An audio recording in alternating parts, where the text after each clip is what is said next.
Okay, let's call this thing to order. The Pledge of Allegiance, shall we? Allegiance to the flag of the United States of America and the republic for which it stands, one nation under God, indivisible, with liberty and justice for all.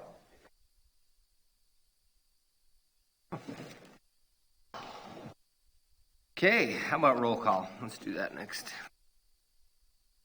Starting with you, Mrs. DeVere. Yeah, Sarah DeVere here. Greg Fossum. Johnson. Rose Larkin. Renee Heil. Mary Rose Valletta.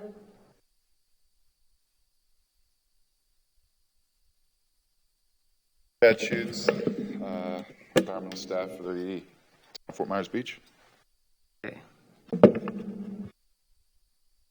Okay, before we actually get started, I just wanted to quickly say, for the record, thank you to Dr. Greg Holmes, who's no longer on the MRTF Council. He served for, I don't know how many years, Bill. He was here when I got here, so 5 or 6 years maybe. Maybe 5. So appreciate his service. And I want to welcome Ms. Larkin to the team.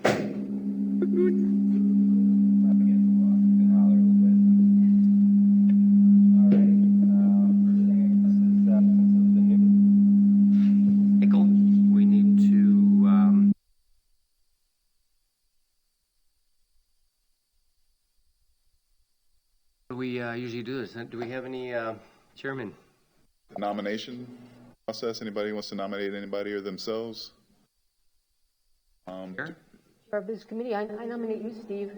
Steve Johnson for chair. I second it. Right. Since I'm just getting my feet under me, it's been about 3 months, I think. Sure, I will do it. All in favor? Aye. Opposed? Okay. But vice chair? Any nominations for vice chair? I'll nominate Dr. Fossum. Second. Are you willing to hold the vice chair position? Perfect. All in favor for Greg Fossum? All in favor? Aye. All opposed? All righty. Next, maybe before we approve the agenda, I did want to add a item. We've got a couple guests today. We've got Rob and Mitch, is it? Mitch. Here on the subject of the turtle sales on the beach, and I just wanted to actually include them maybe in as a part of a 5-minute discussion. Or 5-minute presentation by each. Okay, is that a better approach? Yeah, I know it's either a guest or they're, I don't know if we need to get into a dialogue or it's public, or public comment. So we'll do that. We'll do give each guest 5 minutes, and it's the first item on the agenda, so we'll approach it that way. So basically, extend the guest comment a little bit. And any other items on the agenda you'd like to add? Okay, so a motion to approve the agenda. Is that correct? We vote on the agenda. Yes, please. Okay. We bring it to vote. We'd have to not nominate it, but make a motion. Yeah, if you moved, I'll second. Okay. All in favor? Aye. Opposed? Carries. Perfect. Review of the prior meeting minutes. We'll receive those electronically. Corrections and Look good to me. issues? Okay. Move we accept these minutes as written. Moved. All in favor? Aye. Opposed? Man, we're only 4 minutes in. Here.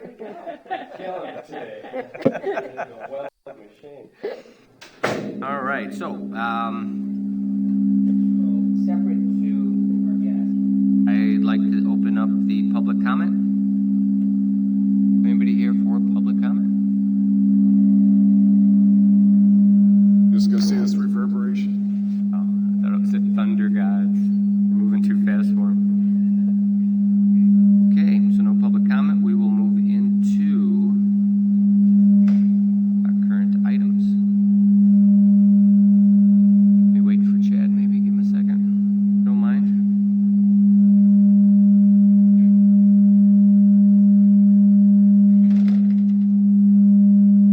Member Vice Chair.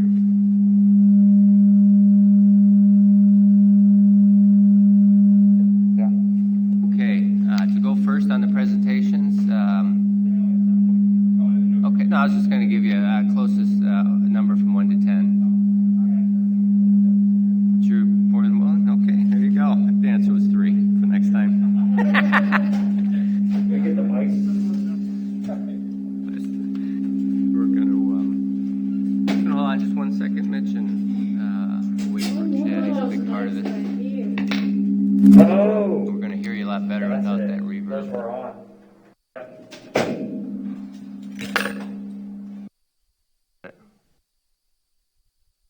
Excellent job there, Chad. Okay. I'm Mitch Crone from the Tiki Hut, owner of the Tiki Hut. I'll go ahead and start. We've been selling turtles on the beach for almost 7 years. Each year, an application is filled out and approved by the Florida Fish and Wildlife Commission. During this time, FWC has inspected the turtles with no complaints or violations. When our customers come in interested in buying a turtle, we educate them how to take care of them and how to feed them. With COVID-19 going on right now and virtual learning and homeschool, parents purchase the turtles to give their children a hands-on education. Inform them to Google yellow belly sliders, that's the breed of the turtle, for more information. We let the customers know that they are freshwater turtles and do not release them or take them onto the beach. We're educating them verbally, but are now taking an additional step of educating them with a written sheet of information with each purchase. And this is what we've come up with right here. I'm open for suggestions or any comments from Rob. Everything facilitate a lot better. I'm not saying that it's perfect, but trying to get there. Not perfect.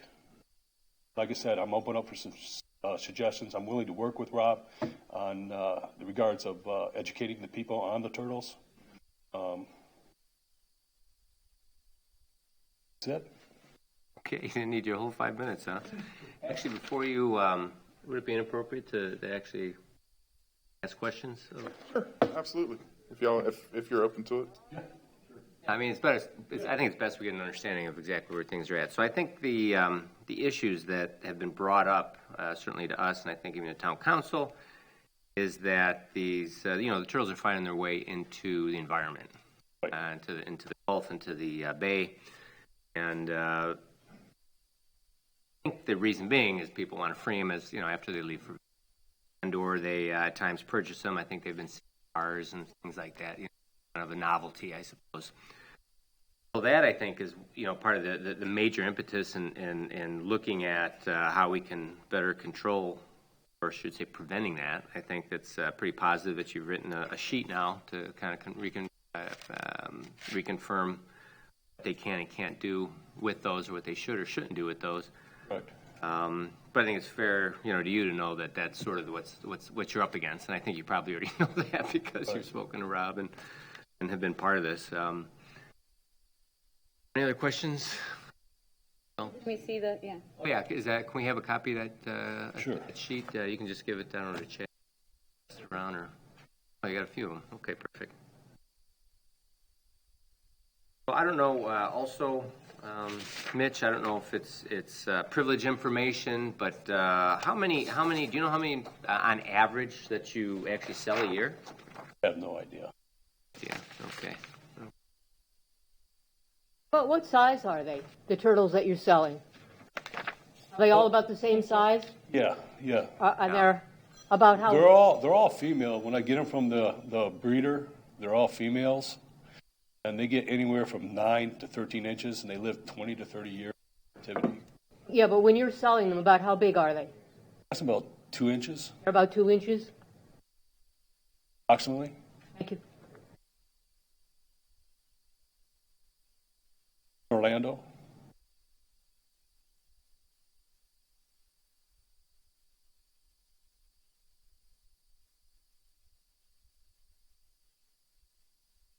And so you had mentioned that as part of the FWC licensing, I've been to your place, by the way, to kind of take a peek at them, and they're on the end, I think, Right. same location there. When they license them, you conform to whatever storage rules that are in place. Yeah, in the event of a hurricane, I had to do a hurricane evacuation plan for the turtles, a veterinarian for the turtles. That's with the application for. Okay, perfect. And you said it's been 7 years now. All right, any other questions?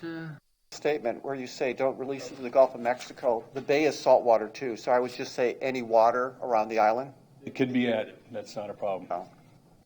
Like I said, it's just this add to the what we tell them verbally. But like I said, I'm willing to work with Rob and whatever he needs on there. I'm more than willing to put it on there. You supply the food and the tanks? Yes. You can purchase that? Yes. Okay. The tank generally is just a holding tank. Right, yeah. They get home. Smaller acrylic. Right. one. Yeah, the acrylic one. You will sell them Initially. without the or the. I will sell the turtle without a cage if they're local and they're going right home and they already have a tank that's set up. I'll put them in a box or upper with water in it.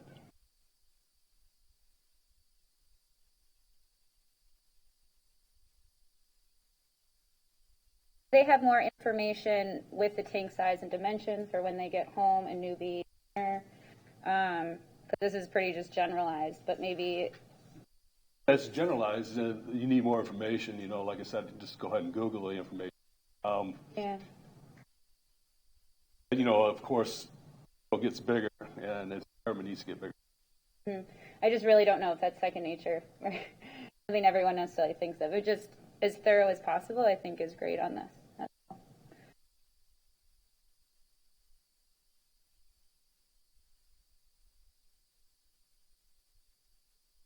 Any other questions for Mitch? Thanks. All right. Well, thank you very much, Mitch. Thank you. Appreciate Thank you you. coming. Rob? Hello, everybody. Welcome, new members. Congratulations. So, to Mitch, I want to first start by saying I'm not attacking you personally. I'm not attacking your business. I respect what you guys do 100%. This is merely, for me, a moral issue and about the livelihood of the turtles. So having said that, before I started this crusade, I'm guessing this was not in place. And you personally and your workers have told myself and others some of the things that you have on here now, but some of the information that has been being given forward has been about the size of the turtles. And I was told that these turtles stay the size of the place that the habitat they're in. That is not accurate. They'll keep growing. At minimum, even a male turtle to be healthy and happy would need a 40-gallon tank. I think that would be very important to have on here because that. As far as you saying you're selling to locals, and this is for everybody, I don't see that that's the case. I think locals are going to pet stores for these type of things. Even if they say they are, maybe it's so they're able to just take it home in a box. But you yourself have told me to go next door and get a cup of water for these turtles when I was in there doing investigation. And it's just simply, I don't feel that's morally or right for the turtle or anything. So I get it. I get that we're trying to sell these turtles to make money at this business. And there is a permit. I'm not discrediting the permit that he has. However, the permit itself does break a federal law. And the federal law states that turtles under 4 inches cannot be sold anywhere in the United States. We don't pass an ordinance. I understand that. That is fine. because that's not our jurisdiction, and it's also not Florida Fish and Wildlife's jurisdiction because it's a federal law, not a state law. Federal law says that you just can't do it. And the reason was passed in 1975 because the turtles under 4 inches are big enough to put into kids' mouths. And turtles and reptiles of any kind can be carriers of salmonella. Might not show signs, but they can carry salmonella, get in the kid's mouth, and 5 to 7 days later, the kid can become infected.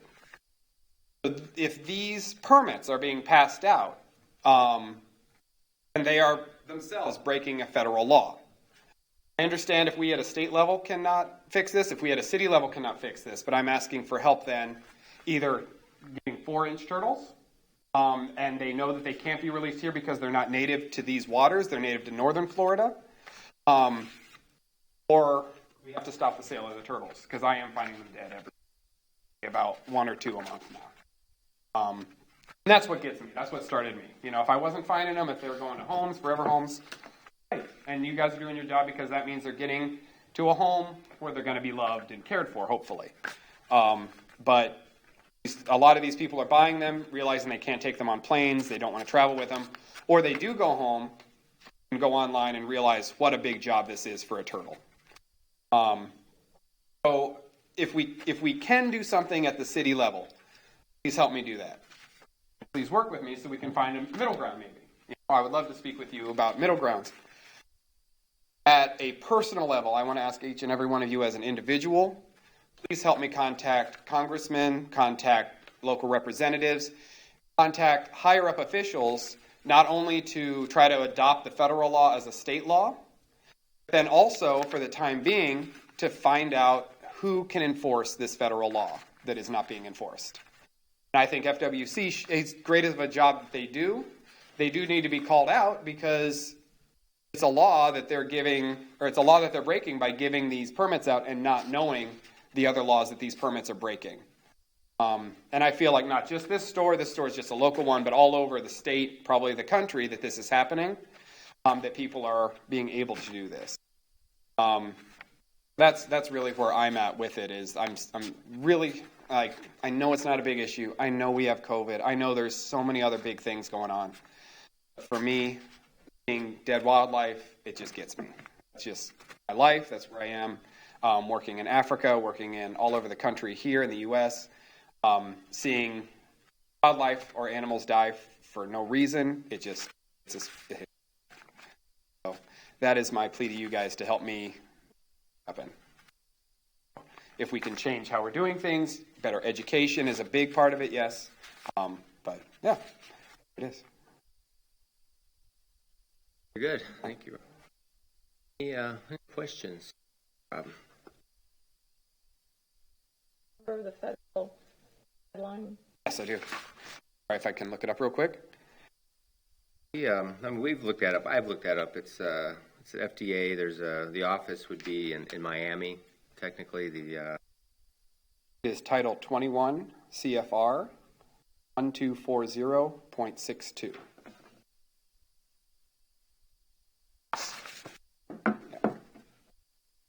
I just feel like if we can adopt it at a state level, FWC then can enforce it. And it surprises me. It's like any law enforcement, if they come into something that's not their jurisdiction, and then they just say, okay, go ahead, do it, or do they go up the chain of command to find out who enforces it? I don't see this as any different. I also want to say a formal apology to Bill and Chad, because I've been bothering you guys like crazy about this, and I appreciate your understanding and that. I know you guys probably got very annoyed with it. Not at all. Yeah.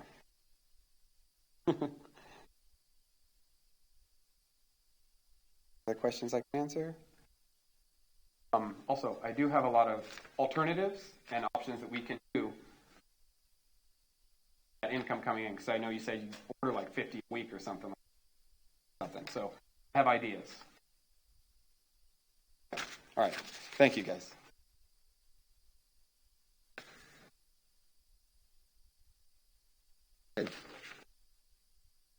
let's. I guess we open it to the discussion here.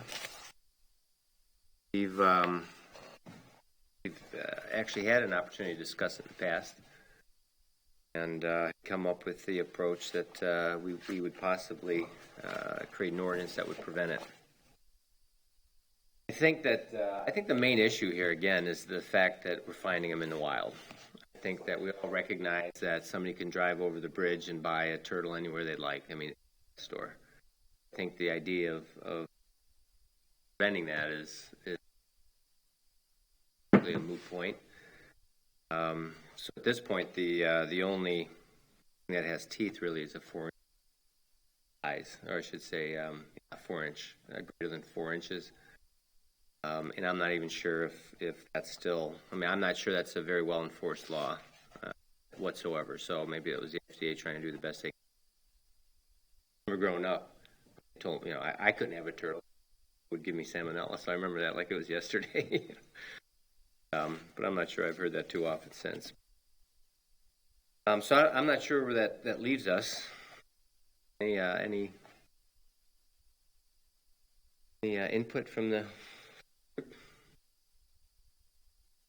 I think they're unsuitable as pets, for openers, but that's for sure in my brain. But how do we prevent them being sold as such? Feel I the don't same know. for all pets? I mean, for snakes and. No, these yellow belly sliders, they're certainly unacceptable. Iguanas, I think, are great pets. But, I think we need to go on a species by species decision on these things. I think these turtles are meant to be wild animals. And they're not meant to be in people's aquariums. They grow too big.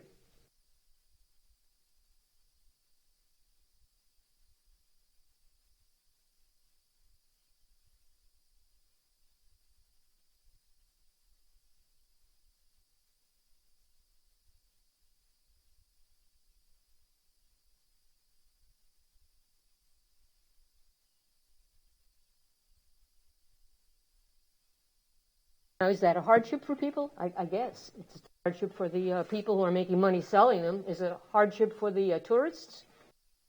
Are we ruining their stay on the beach? I don't know if we can say what is suitable and what is not suitable. An iguana is an invasive animal which would, when they get free, hurt houses, seawalls, all kinds of things. So I would say that's more unacceptable on the island than a turtle that can't, I mean, we can't start lists and say, this is acceptable, you can have a Doberman, but you can't have a poodle, or vice versa. We're not in the business of determining suitability of pets. I agree with you. I think the challenge from my perspective, the fact that though it would be lovely that we weren't selling animals that weren't well taken care of any place, right? They can't go immediately off island and purchase a turtle and we don't have any control. I think there's this concept that I would love for us to think about. We're a 7-mile island, right? If we were not attached to land, thinking about our environment a little bit differently because it's a lot more self-sustaining. So the fact that we're selling in this on a 7-mile island, and a species that doesn't belong here, I think that has a little bit more, something we need to think a little bit more about, right? Because the only thing making us connected to land is a bridge, right? Our ecosystem isn't necessarily connected. Right? And so I think that's something for us to think about. I feel the push-pull of this. I don't think that we should be in the business of legislating who can buy what pet and how it goes. But I think the flip side of it is I think we are charged with this mission of ensuring that we're protecting our environment to the extent. If the seller of the turtles agrees to take the turtle back, if all of a sudden a tourist or somebody else doesn't want it anymore. Resell it, right? Well, I don't know if there's any regulation of taking the turtle back and infection of other things, but I mean, would that make it more acceptable to sell them if someone decides, I don't want the turtle anymore, and they have a resource to give it back? And I know that dog rescues do that. Certain dog rescues, foster a dog from a dog rescue and it doesn't work, that dog automatically goes back to that foster. And I mean, I don't think that that necessarily is a negative, or it's hard to necessarily. I think we need to look at what the scope of what we're responsible for here, and that is the marine environment. So, disagree, I suppose, with Mary Rose. I think that for us to choose what can and can't be pets, or who's a good pet owner, or how much work is involved, is a personal choice. Dogs are adopted every day, brought home, not cared for, and started. So on our island here, I recognize the problems as being having them released in the environment, which we don't want. Maybe we look at what the effects are for people that release these, and post a sign next to the purchase to say if you're caught releasing one, it's a fine. I mean that's actually do. So one of the problems again is having them here in the beach, and also just released into the salt water, which will kill. I mean, that's my position. So how could we prevent these? And to me, that's the prevention. Again, we can't. I don't think it's our place to tell people that they can't have something because they're not capable of taking care of it. When they're capable of doing it over on the other, on the mainland, going into downtown Fort Myers pet shop, bringing that turtle from that pet shop back to this town and releasing it would obviously be a problem, and that would come into our jurisdiction per se. But how, to me, the problem is how do we prevent these turtles being released on the island? That's our problem.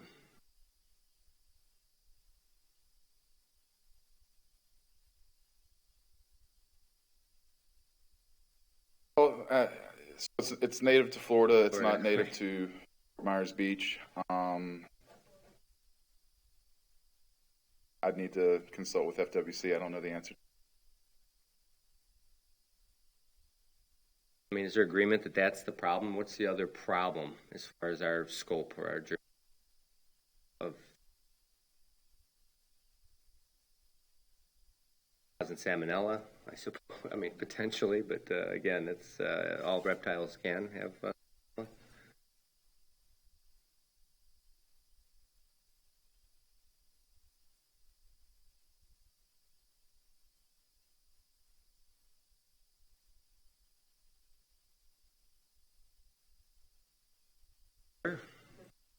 Sure. That's part of the problem of those types of problems. Eating with animals for that's the problem. As far as we have, responsibility here. If I may, it doesn't look like we're going to be able to prohibit it as a town. So I think you may look at what opportunities you do have, and I think Mr. Mitch being here shows he's willing to be a partner. And education is a pretty powerful tool. So, as with most things in the environment, you need to strike a balance and figure out what you can do and just reality. But if he's willing to be a partner in educating his customers, both on the salmonella issue and on the environmental issue, plus. Ability of a take back. I don't know if. I mean, that's a discussion. Mr. Mitch is a business owner, and I'm not going to get involved in his business, but Okay. I think he's hearing you. And I mean, if there's a recommendation, one might be, I think the turtles were 20. Is that right? Yep. And the container, the And everything. it would seem to me that, again, it's your business. I'm just throwing this out as a suggestion, is that they were, you mandate that they purchase a container, which would, to me, or a home for it, that would to me, by that they are taking this home actually to be a pet.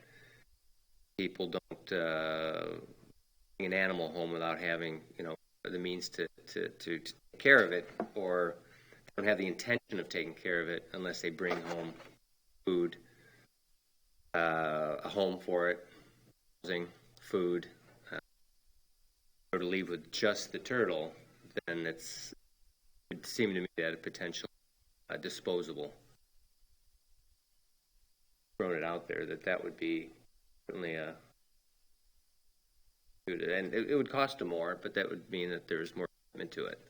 I'm just having thought about a little instructional video that might be required for the people to watch a 5-minute video on the care and proper environment for such an animal. That could be just a continuous loop that before you pay your money and walk out of the store, you need to find that you've seen this little video. I don't know if it exists or it would have to be made, but rather than just reading something, because we know that people oftentimes, especially when they're on vacation, just gloss over the reading material. In addition, also possibly on the on the sheet here, also that we'll look in to see if there is a law of releasing these locally, what the repercussions of doing. At the very bottom, release of these environment is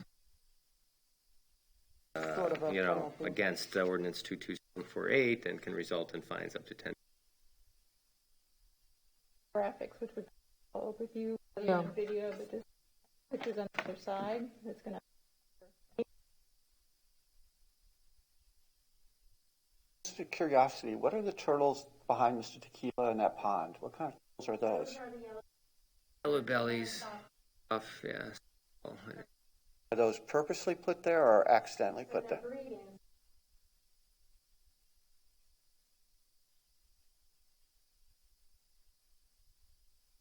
Native?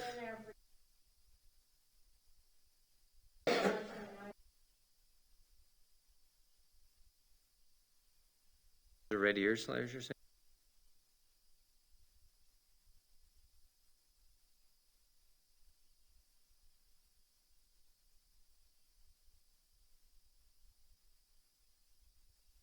Thing is, maybe you can grab one of the adult ones, and you could have it on display at your store, so it comes. It's sort of like iguanas. People buy little pet stuff with the little baby alligators years ago, and then all of a sudden it's like out of control in size, and they don't realize what's happening.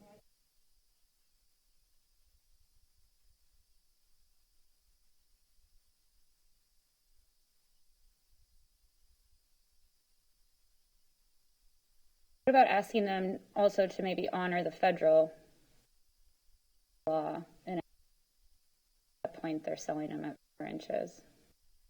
If they would honor that. I mean, there is still a difference between 2 and 4 inches. 2 inches is really cute, can fit it in my pocket. Maybe it would. Sells better than 4.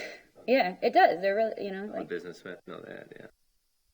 So, even just taking that step to see if they would be willing to.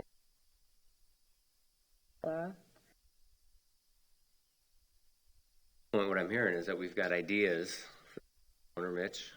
At this point, nothing. Bring him back and ask him those questions. Well, since we're on the subject, I don't see why not. Can you, for a week, he can probably sit there unless we need the record on the, we ask a question. Gotcha. It's y'all's, if the committee wants to ask him some more questions, that's, Mitch is okay with that. It's, sure. Mitch, would you mind coming up and answering just a question? I'm sorry, also, your last name, did you say it was? Oh, Krohn. Okay, I like the notes here. So you heard some of these ideas. I mean, is that something you would consider thinking about, or at least taking into consideration? I'd like to get with Rob, and if he could do a 5-minute video, I'll put up a TV screen there, and Rob be the star of the show. What about a take-back policy? Could do that. Aware of anything that, from the FWC perspective, that does. Well, I'd have to check with the veterinarian. Yeah, that prevents you from. Because if I get it back and it does have something wrong with it, it can turtles. So I have to check with the vet. maybe I could do store credit instead of giving them their cash back. I'm just saying a take back for free. Oh, yeah. Not a return, not a return. Not a return, that's what I'm not I calling would definitely take them back, yeah. That's Yeah, what I'm calling a take back. It's like if you get an animal and you don't want it, you take it back. Right. And then I'll check with the veterinarian and see what he recommends. Is selling 4-inch turtles a consideration? I don't know what the law is. If that's the law, then I'll abide by the law. You'd need to obviously have that presented to you and say, Right. yeah, or yeah. As you have to, so from your perspective, as long as the FWC continues to license, you'll continue to do what you're doing. Right. Not to put words in your mouth, I'm sorry. Right. Like I said, if Rob wants to do a video, I'll loop it. Somebody buys a turtle, watch them. I know that it could affect the bottom line with people that would not purchase if they had to spend the full $42.50 for it. But I don't really care about, if money per se. I mean, if it's bad for the turtle, I don't want it to happen. Mm. Right.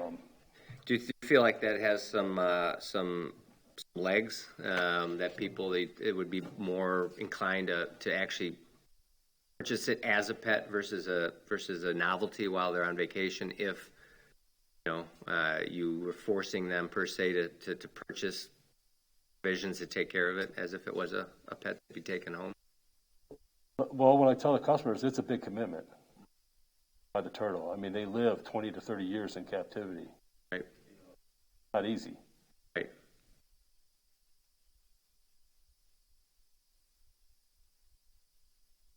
Any other questions while we have?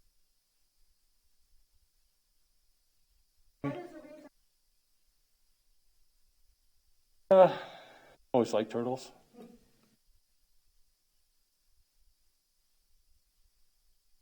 I said I've been selling them for 7 years. Brings a lot of people in the store also. Sign out there. Kids want to come in and see the turtles. I tell them about what's going on with the turtles, how they live,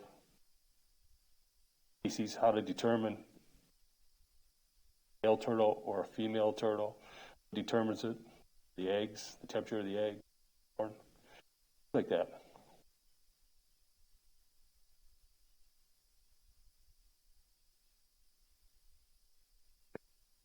Put them on the stand. Okay, thanks, Mitch.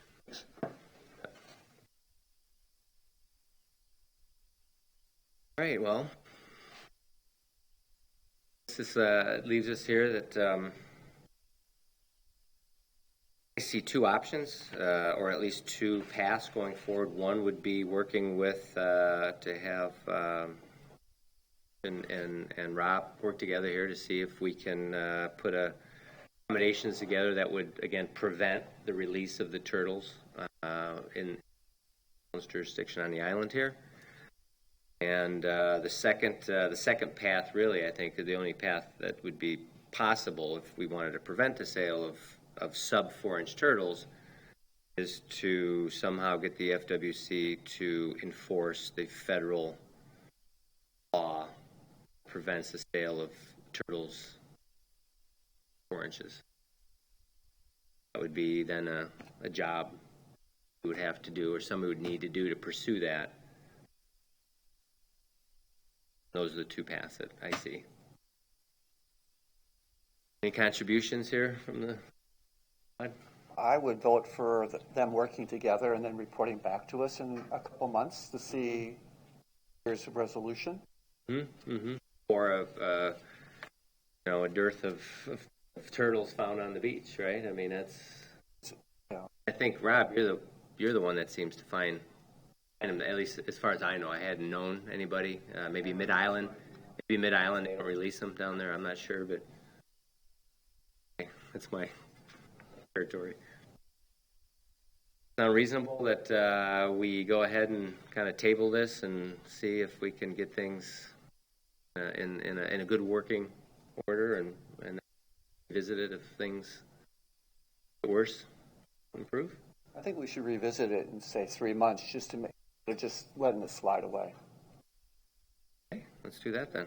Making it would be nice too if you come back after you've worked through whatever, if you to quantify how many turtles are being found and sort of, I think that's helpful. We know that we're getting more and more people back to the island, right? And so there's going to be this natural ramp up. But if there's a way to sort of look at whether, I'm looking for some metric to see if some of these things that Mitch is putting into place are effective, right? If Mitch is putting himself out of the way to do this extra stuff, and is it really having the impact that we're looking for? Or are we just overburdening him with regulations that really have no impact on people? I think that would be worthwhile to know. FWC does have a website, I believe, or actually, there's a website I can pass along to you for sightings.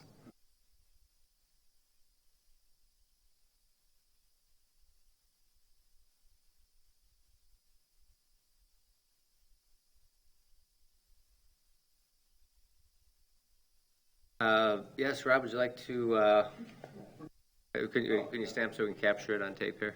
As far as that goes, I've been tracking them for about a year. That's what really brought it to my attention. That's why it's not a personal attack. I love the businesses out there, and I know they're awesome for the area. It's just the turtles. I love turtles. But yeah, so I've been measuring it for about a year. So if we wanted to keep track and kind of quantify it, it's going to take some time to actually get data for it.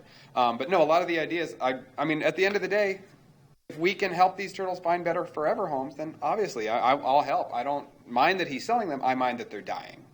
You know, that's kind of what comes to it. When I found out the federal law then, that kind of worries me.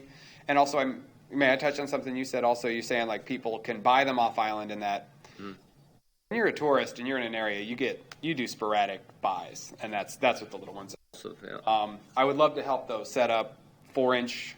Like I'll even give you tanks, honestly, to have them in your store. But good sized tanks for 4-inch turtles because you can't have the little ones and that. However I can help. Not saying that I'm still agreeing with it, which I don't. But if it has to happen, I want it to happen as best as possible, and I'd love to help. I appreciate you wanting. Thanks, Rob. Ranger Rob, before you sit down, if instead of selling 2-inch turtles, Mitch were selling 4-inch turtles, is that an improvement? I think so because. Well, the little cute little turtles, they're so cute, I can put it right in my pocket. You know, yay, walk around with it. 4-inch turtles, oh, that thing's pretty big. I got to think about it. That will get people to stop and think. It will stop and think. It'll make them stop and think. And if you don't see them as a dollar sign, if you truly see it as sharing your love for turtles, and all that kind of stuff won't matter if you're not selling as much, because then you know the turtles are going to someone who has thought about it, has seen this hypothetical video, has read and Googled and everything. It's not going to be a sporadic purchase. Plus, the little boxes that they are now including with these turtles, when I was there, and I hope it is different now, he says it's different now. When I was there, they said they can stay that in their whole life, and they can stay that maybe a month. They grow fast, and they grow big. That's going to be in the video. Yeah, I mean, if that is something, well, obviously, if I do a video that he's playing in a store, I'm not going to try to don't buy these. It's just going to be an educational video. Informative, exactly. But then if we also have a 4-inch turtle there with the video and info, I think it will negate people buying these just to release them. And in the video is also going to be about, don't release them. These are for pets. They're not from here. And I'll talk about what it takes to take care of them, all that it goes into. Because I have 2 of these that I found on the island as my pets now. One was found about 6 months ago, and I have pictures of it. I disagree with them being 2 inches. Some of them were when I've been in there, but the ones that I saw when I was in there and the ones that I found are they're quarter size. I have pictures of them right next to a quarter. That's small. They're very small. And the people that I have talked to, and when the news report was being done for ABC and NBC, the people they interviewed, they said they would buy 1 or 2, and usually one of them would die. People that have been there before. They're so small and already it's hard to keep them alive. So I think 4 inches, they're going to have a better life expectancy. 4 inches, they're not going to be as sporadic of a buy. And 4 inches, you're going to actually know, I need to start big for these things because you need a 40 to 100 gallon tank for an adult. They'll probably be more expensive, I would imagine. I don't know. That's something he would have to decide. But I see if we go to the 4 inches, not only Would the turtle be a little more expensive, which might negate, or you could keep it at 20 and then charge for a 10-gallon tank as a starter. Not that those are compatible or that's the right size, because it's not. But you sell a big tank, you can make money off the tank and accessories and, pimp out the home. So, yeah. But, yeah. Thanks. Yep. Do you know, for those tourists that are visiting via airplane, do you know the regulations to get that pet back home? And not take them on a plane. Okay. Not at all. Okay. 100% they have to be hiding it to get it through. Good thing for turtles in the wild, they're hardy. They can handle being bogged down in mud for a long time. Bad thing for turtles in human care, they can survive a suit. Bad, but people learn, if they research them, they can learn that they can handle a lot.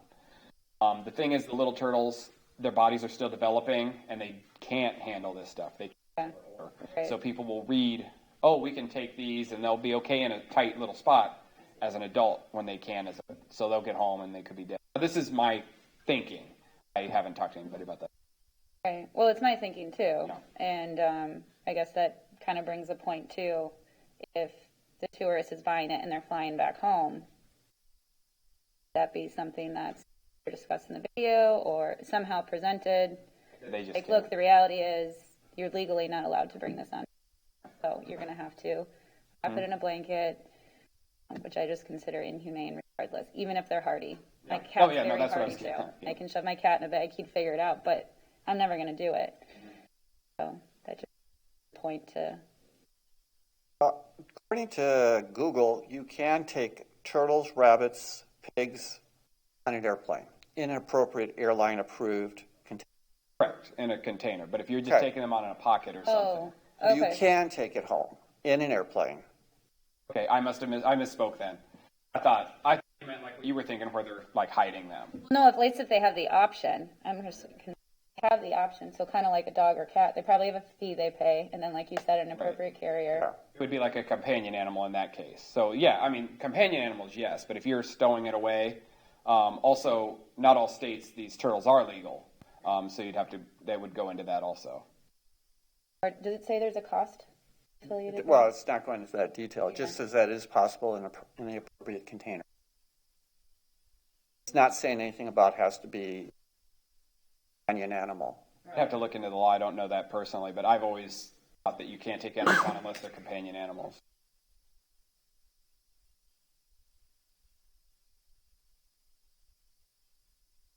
Yep. I've seen emotional support snakes. So I guess it's not that far-fetched. Okay, any other questions? All right, thanks again. Yeah. Sorry for that misunderstanding. I thought you Oh, meant, it's like okay. hiding it. I'm sure they do. So All right, let's move along here on our agenda. Can we put a date of when we're going to revisit this? I put a to-do here that 3 months review. January?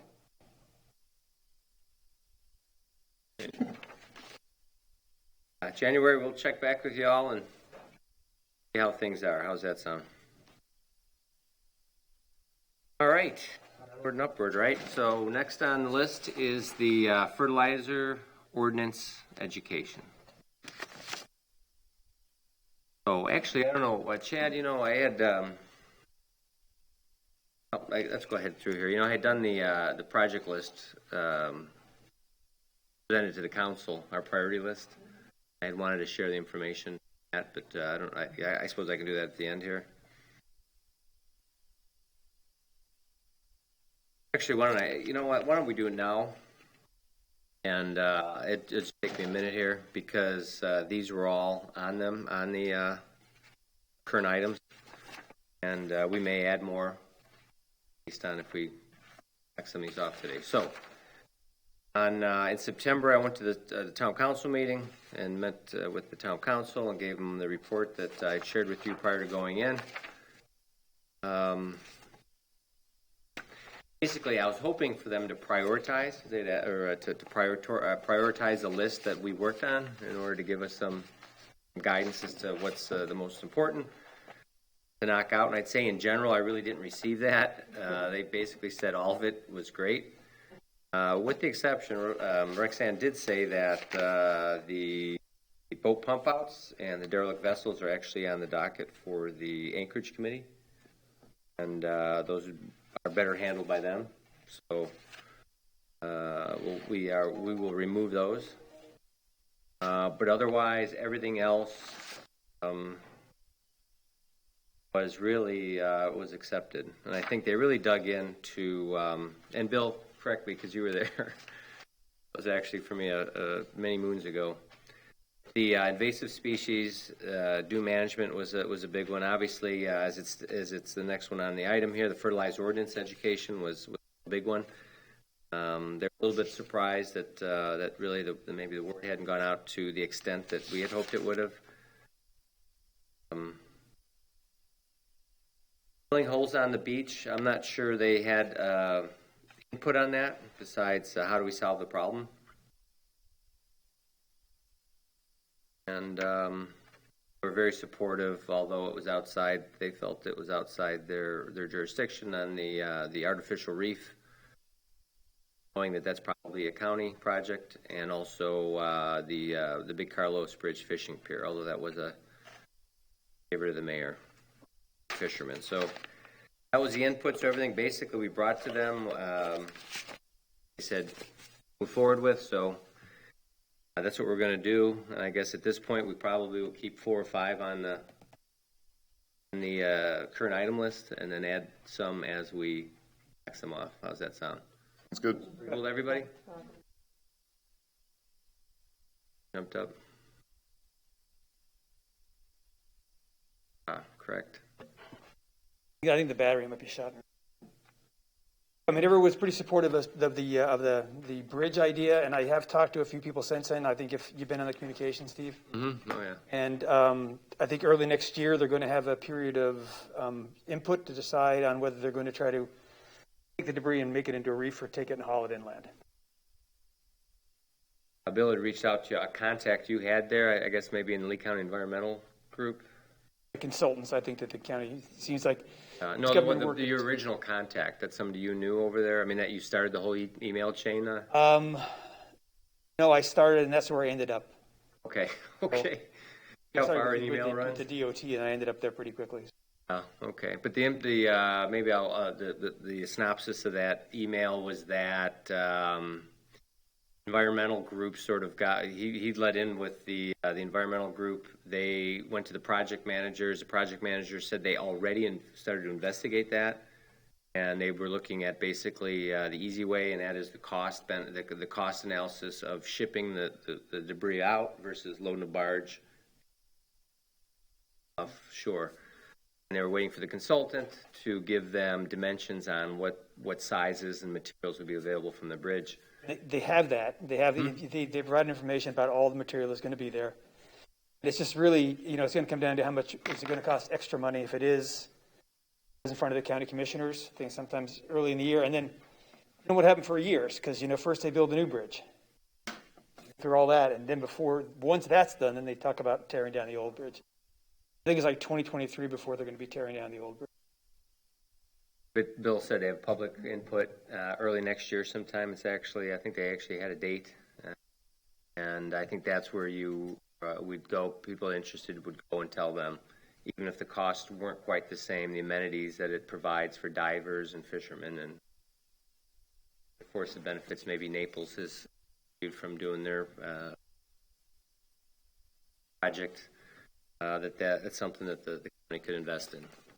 I have reached out to a couple of marine biologist type people, and it's not all perfect because I guess with the cement and things you get different creatures colonizing those than you would if it was a natural reef.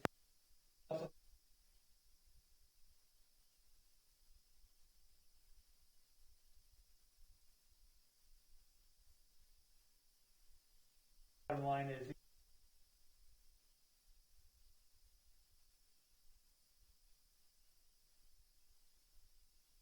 Good, Councilman. Okay, so back to the agenda now that Chad had left. The fertilizer ordinance education, all the council Town council was very supportive of this, and I think you've seen some activities already. Can you comment on some of this? I think you're... Yeah, you can see the cards that I handed out. I think it's nice, short and sweet, kind of captures the main points of the fertilizer ordinance and what the town's expecting from residents and landscape companies. So what we are implementing is we have a couple of enforcement officers that drive all the streets, on 5 days a week at least, and implementing a database or a spreadsheet, recording, handing out these cards, recording the business that they give it to, and maybe getting some contact information so we can have some direct lines of communication with those landscape companies and continue to educate them on any issues as we see it. These are only going to be given out if you find a violator? Or are you going to No, just give them, these guys are driving the streets. You see a landscape truck, hey, how's it going? Just from the town of Fort Myers Beach, just in case you didn't know, here's some information. Our fertilizer ordinance. Possible to actually contact a letter from the town to the organization, certainly the larger guys like True Green. I mean, my input was, I was going to say for members reports, but there's, 3 houses down, I saw a fertilizer truck pulled, a lawn maintenance guy, and he was ready to spread for sure. I stopped and I asked him, I said, oh, what, you going to be fertilizing today? He said, yeah. I said, did you know there's new ordinances here in town? And he said, there's a guy yard before the last one that told me about him. He told me that you can't, you have to be 10 feet from the canal. And I said, I think it's 15 now. It's 15, yeah. I said, I think it's 15. So that, it's good that he talked to you about it, but I'm not sure his information is right. It should be 15. I said, and did you know that you have to do a soil test before, before I stopped myself, I said, is your fertilizer, does it have phosphorus? And he said, what's that? I went, whoa. I said, like nitrogen, a component. Oh, I know nitrogen, yeah. He didn't know what really he was putting on. I said, did your manager talk to you anything about this? He said, no. I said, well, when you go back at the end of the day, talk to your manager and tell him that this is going on at the beach. But this was True Green, which I've seen is more a corporate organization. I mean, if members have a short list of companies that they want us to contact directly, I'm happy to do that. Yeah, I'll look into that actually. I'm talking about just D&B, which of the local or NACE code should pop up all of them. Even maybe an email. Like a good idea. All right, so that's.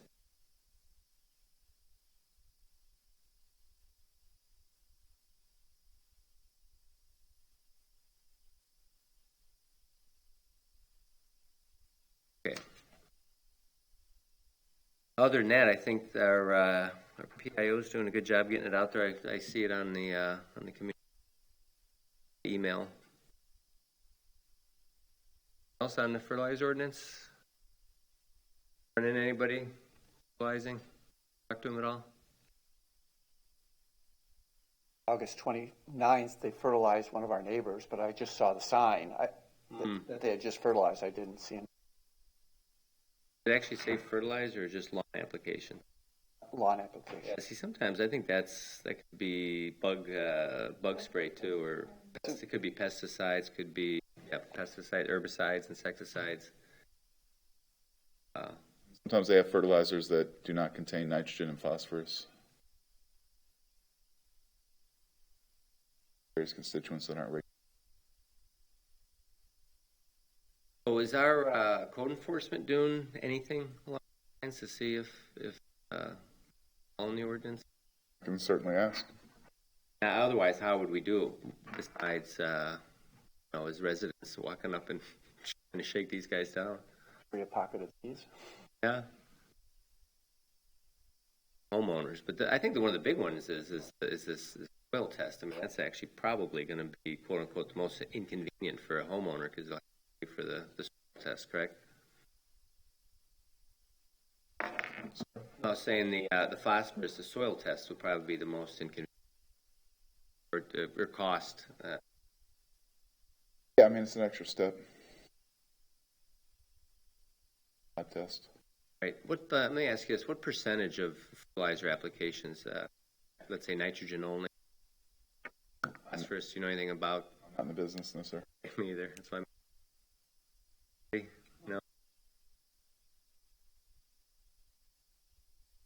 All right. So if there's no more comment on the fertilizer ordinance education, go down. The only to do there is to get put a list together, maybe, and get it to IO or to you actually, and organize contacting those folks. $12 for us $12. That's it. at Okay. Lowe's. Okay. You Okay. can buy an instrument to do it repeatedly for $50. State. Yeah.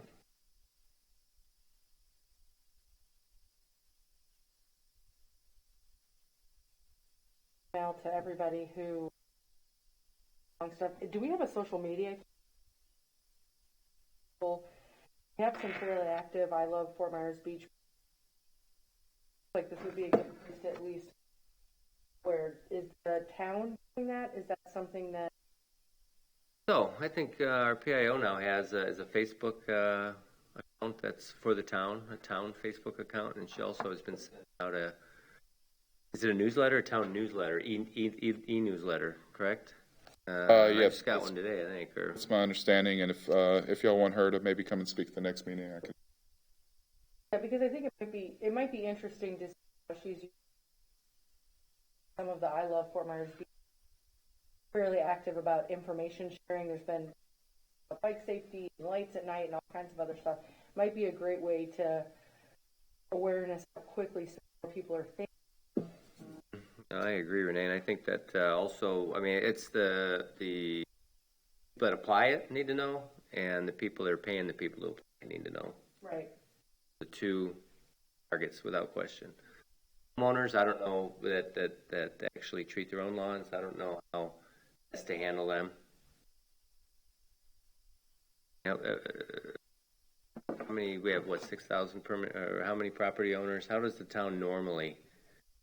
I know they love putting it on their water bill, right? That's always a big one. But we have deposit whatever for our water, so we really don't think. How else would we contact individual homeowners? That's a PIO question, I suppose. I know that the PIO has a pretty elaborate matrix drawn up with Twitter and Instagram and Facebook and everything that they send out, and she's fairly active with it. It's also, not to interrupt, I'm sorry, but the social media, right? Yeah, she relies a lot on social media. I don't know if there's physical mail outs very often. I know they send every season they send out something about fertilizers to everybody, don't they? Just in the water bill. Here, Mr. Bill. Yeah, I hear water bill a lot. Like that's the with everybody on the island. Mails. Does the town ever mail? I'm not sure. I've gotten notifications. As a water bill, I believe so. Well, obviously the costs are. Anything snail mail is prohibited. That's me. Always maybe request that. We'll find out with the PIO. Maybe we will ask her to I think it would be. come. Yeah, why don't we do that? Why don't we just put it on? Ask her, Request her it. and her boss if time's available. Yeah, for. It might be nice as we're trying to do more education. Absolutely, yeah. To understand what she's doing and then how we can support what she's doing, or how we can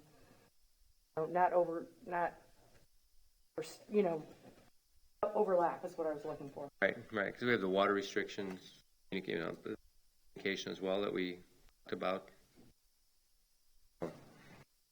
All right. Any other questions on that? Nope, let's jump into the next one. FMB dune management. Mr. Chairman, I apologize. I also meant to ask you for some time. I'd asked Mr. Perry, who involved with the community and dune management for or years now to come and speak if you. A past Smurf member, I understand? Member, okay. Let's do that then. Why don't we, I give you the work.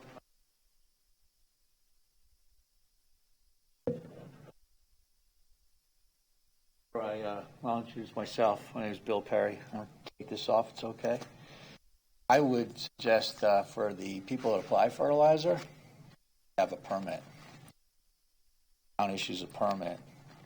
Apply fertilizer on Fort Myers Beach, you got to have a permit. Permit, then you have to abide by all the rules of the town. It's like to rake beaches on the beach, you have to have a permit. Yep. That's how you take care of it. You don't have to worry about educating everyone. People that apply it, they know what they can and can't do. Fans or butts. Anyway, my name is Bill Perry. One way or the other, I've been on the beach for 40 years. I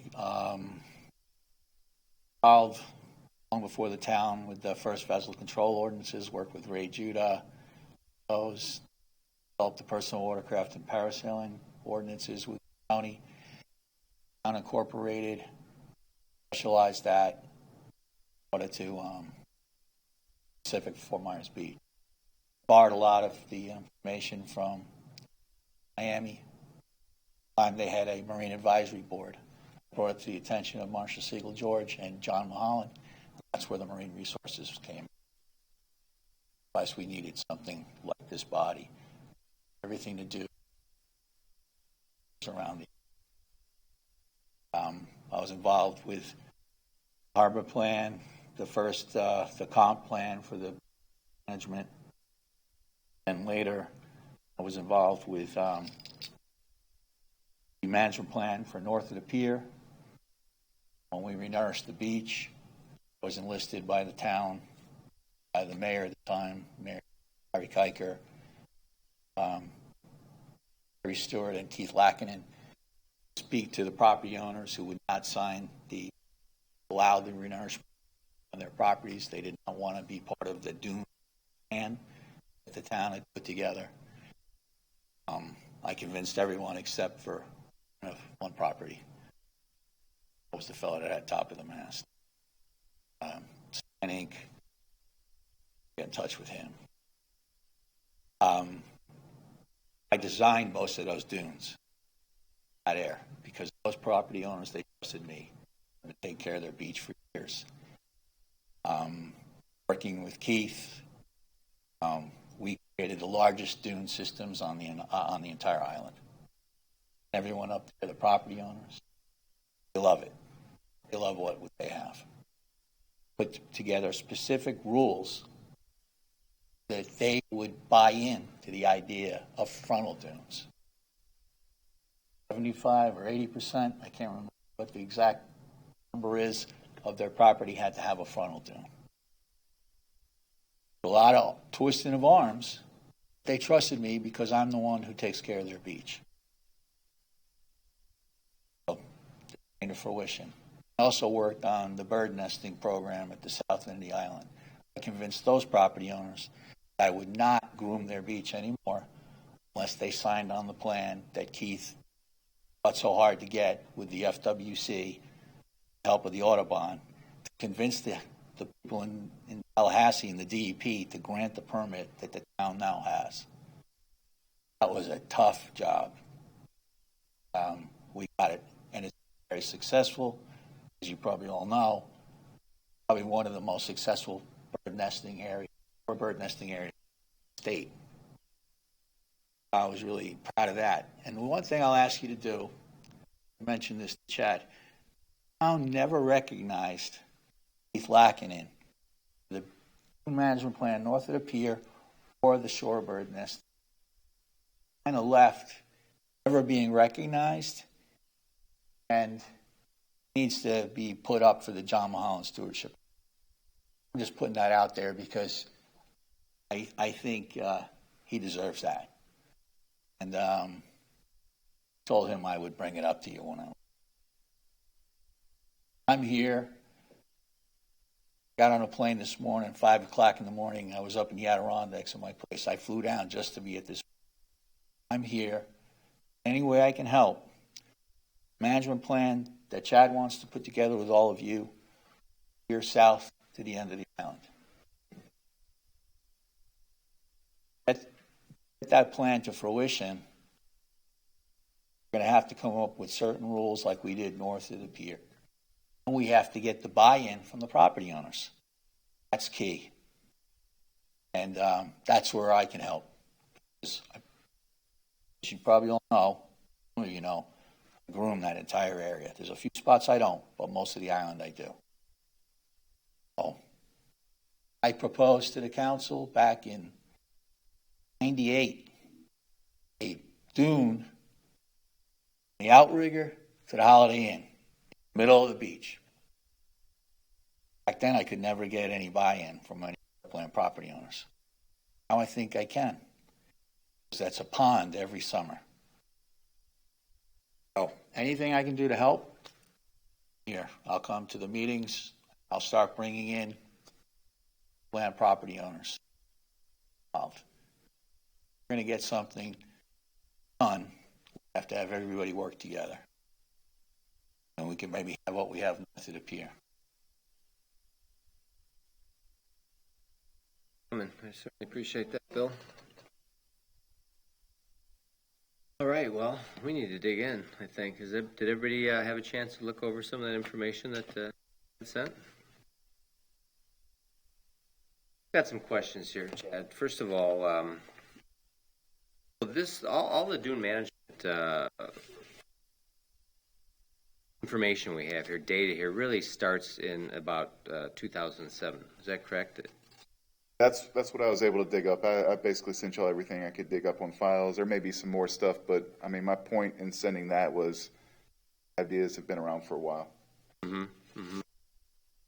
So it seems to me like this got put together because of the renourishment that occurred in 2012, Yeah, so part maybe? of kind of the quid pro quo of renourishment is that you have vegetation. You wanted. And, yes, sir. Exactly. Right, and then that the plants were paid for by the town. The plantings? I'm not sure. I would assume.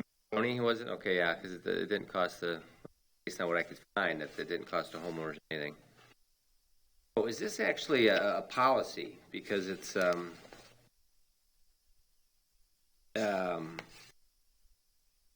actually our permit expired in 2017. Correct. And when you say this, what are you referring to?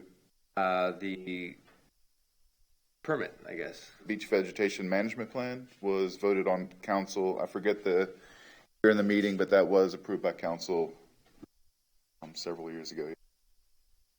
Beach dune management plan or the vegetation? The town of Fort Myers beach vegetation management plan. Oh, I see. These are separate documents. Back here. Yeah. I see. 1 of 14. Change the first page. It says Fort Myers Beach Dune Management Plan, LE 1361AW, and on the second page it says it's the Fort Myers Beach Vegetation Management. For semantics, what's the right? Called the Vegetation Management Plan. Yeah, and then a permit you'll see it called manage beach zones (MBZs). Right. Those are talked about a lot in this. So, let me ask you this: do we still have? I mean, do we have a map of the current MBZs? I mean, is there a master? Yep, all that was recorded, previous and. Just north of the pier, though, does this really just apply right now to north of the pier, renourishment project? That's my understanding, but we also had I also provided you with the beachfront landowner landscape program, which was really put into policy last year in this time. Okay, got that. Beach owner landscape. Thought I put it in the emails. Should be in there. Yep. I printed it from the email I sent y'all, so it's in there.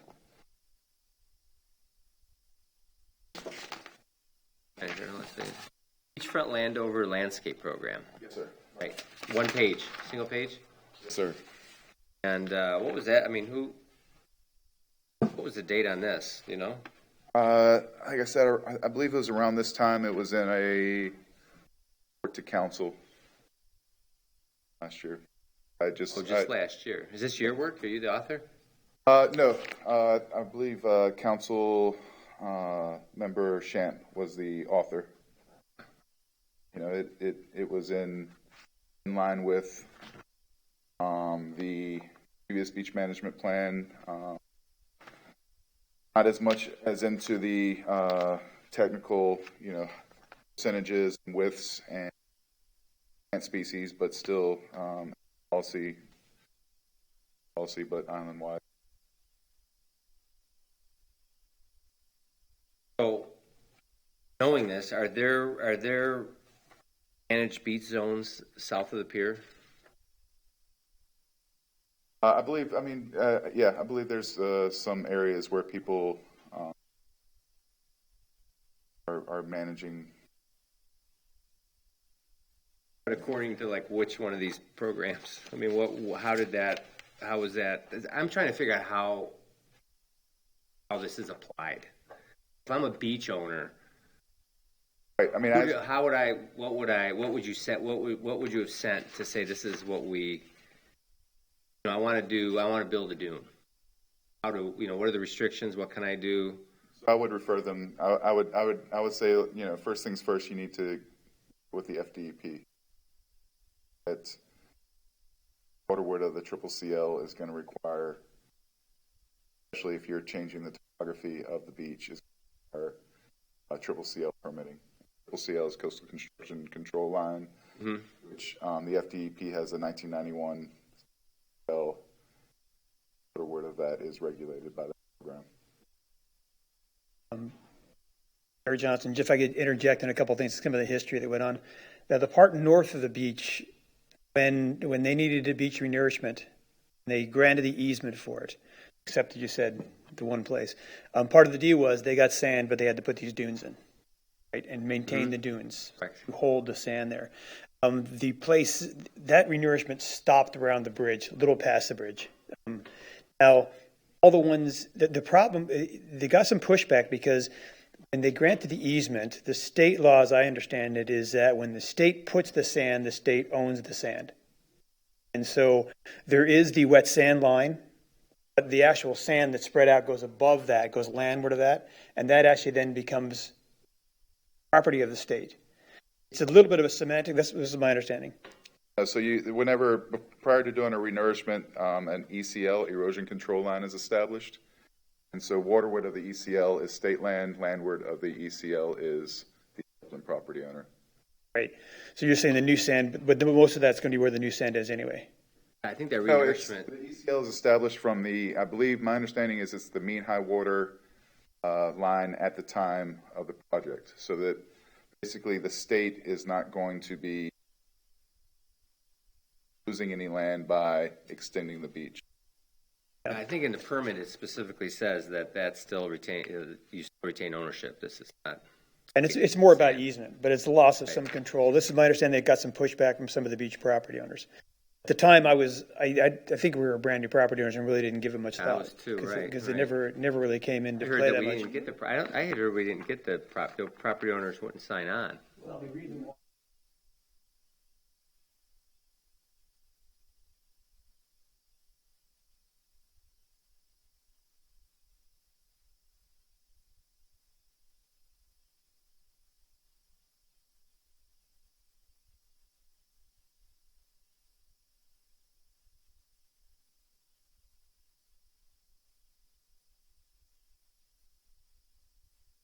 Because the 500 PS.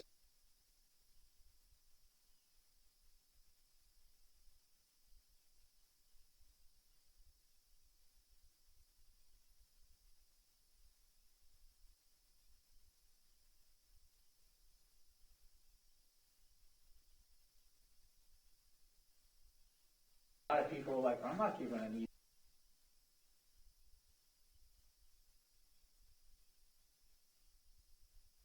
everybody.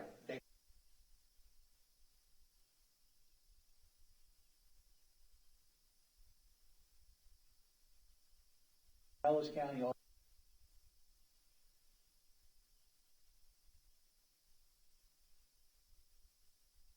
Leveling.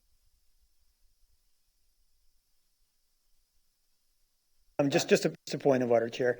I appreciate what you're saying, Bill, but I don't know about the open discussion between the member of the public and the committee, especially when I'm running this microphone back and forth. So I appreciate what you're saying, I appreciate the input, but I think that we have to restrict this to the liaisons and accounts. No, Right. no problem. I just Heavy. want to make these similar, because also I noticed what you're saying is not being recorded. So it becomes an issue. And I appreciate that work. The other kind of crux here is that, and we spend a lot of time as a committee trying to encourage people to put in dune plants, and there are some people who just don't want them or want to get rid of them. And it's a bit of a constant battle. And one of the with the plan like we have, one of the compromises you make is you want to make it easier for people to maintain, so they're not afraid to put the plants in. You tell them you put them in and you cannot do anything with them, then that's a problem. But also, I read the document, I think that said that if you're outside of turtle season and you're doing it by hand, and it's not not excessive percentage, then you can manage your vegetation. All right? Based on my reading. I would need to review what the plan is, and I would defer to FDEP whether or not you're permitted. That was a conversation between Jenny and the DEP and Keith Lackinen in the email you sent. I also want to reiterate about the ECL. I don't want to give anybody the impression that the state takes land. It's from the mean high water. Neither the property owner nor the state is losing any land by the placement of the sand. So I just want to reiterate that ECL is there, and that's the new property line. So nobody construes that renourishment, you're losing land by renourishment. It could be a dangerous sentiment. Although it's also, and it's a pretty vague assumption because, you pay a lot to be beachfront.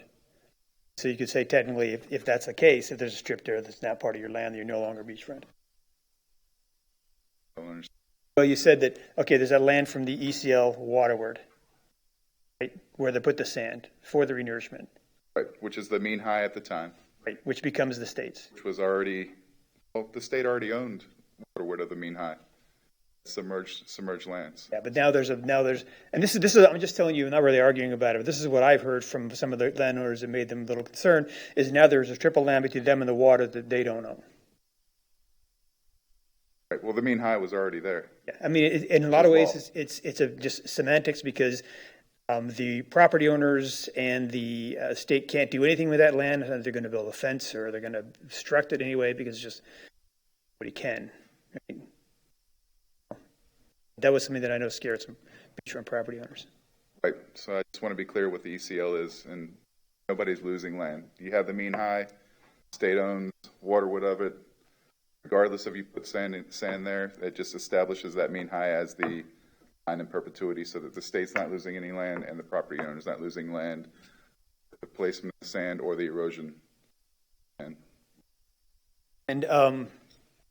the businesses and the people who really were eager to agree to these, and there are places in the northern part of the island which tends to be more dynamic. It erodes quite a bit quicker. And after the last renourishment, there was a storm, tropical storm Debbie, within a season that eroded most of the sand that was down there, maybe a good half of it. Halfway out to the pier. I mean, it's unbelievable when they actually renourished, and now it's. Yeah, you used to be able to walk in a high tide without any concern at all. So do we, I've got a question here on these MOAs. Do we have, are those still on file, or are those still? I'm sure they're on file somewhere, yes, sir. My hope with easements and the new renourishment is to have the easement for the life of the permit, which would be that way if we wanted to come back and renourish. That permit gives us the ability to renourish for that 15 years. So if we wanted to come back we didn't need to go a new easement. I found that this entire thing was really centered around renourishment. We haven't, I think in the center of the island hasn't had to be renourished, certainly as long as I've been here. Matter of fact, it's accreted, I think, a bit since I've even been here. There may be, there may be spots along the beach where there is some erosion where it could be argued that maybe even if we don't have plans to renourishment, maybe just permit it out further along the island so that if there are areas such as Monument 204 near Leonardo Arms, which is eroding, and sand and pay for it, then they could, because it's permitted and doesn't. Can I hop in here because I'm 100% sure when I'm supposed to bring this up. I had one of our constituents approach me to find out how to get sand put in certain places. Like it feels like dredging and rebuilding sand potentially closer to the one end of the island, the north end of the island, everywhere else, and how would they go about doing it? That's part of this discussion. Do we talk about that now? Do we talk about that during the end? Number issues. I think renourishment's a separate subject right now to dune management, correct? Yeah, I think if you want to talk about the renourishment during your member items and reports, and we can. Okay, because we're sort of touching on both of them back and forth, and I'm kind of like, okay, when do I bring this up? No worries. One of the questions is this: is that, for instance, and I think Bill Perry's probably familiar with these, but as you walk the beach, you see there's typically a 10-foot requirement that you stay. That raking is 10 feet from the dunes. In many cases, it isn't. I mean, it's literally right up to them. But also, in here, there's exceptions that you can be up to 2 feet up to the dunes if you had a have a MOA or a memorandum of agreement, I guess, whatever it was called. So you could walk from one property to another, and they're looking at different rules. Since the center of the island hasn't been renourished, I mean, so do those people have different agreements on how they can manage their property? That's one of my big questions. So if somebody wants to actually, I think from our perspective, I think we're agreed that a dune system is essential for Barrier Island for all the reasons, for wildlife, for protection of property. Maybe you don't. I don't mean to speak for you. But that being the case, as he had mentioned, you've got from Flamingo all the way down to the Wyndham. It's just a zone, really. It's useless. It's full of water. If we can get a dune through there, it'd be spectacular.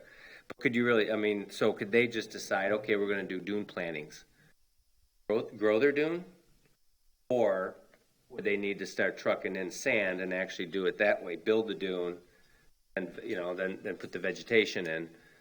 And do we have anything here that would apply to a project like that versus a person that's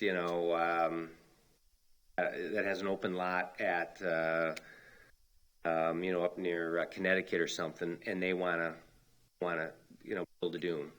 They want to be able to put in vegetation where as well as maintain it. Right now, if you allow us to nourish your beach, and put vegetation on it, then you're allowed to maintain it. Versus the homeowner right next to them has an existing dune.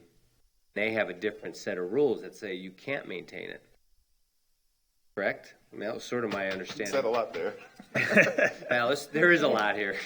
So I make no secret about it. I'm looking for direction. So if you want to advise council on, how the beach should be regulated, dune vegetation should be regulated, obviously part of this exercise is there's a lot of different policies and a lot of things that have been that I think the town wants, and there's other in the ordinance it's more strict.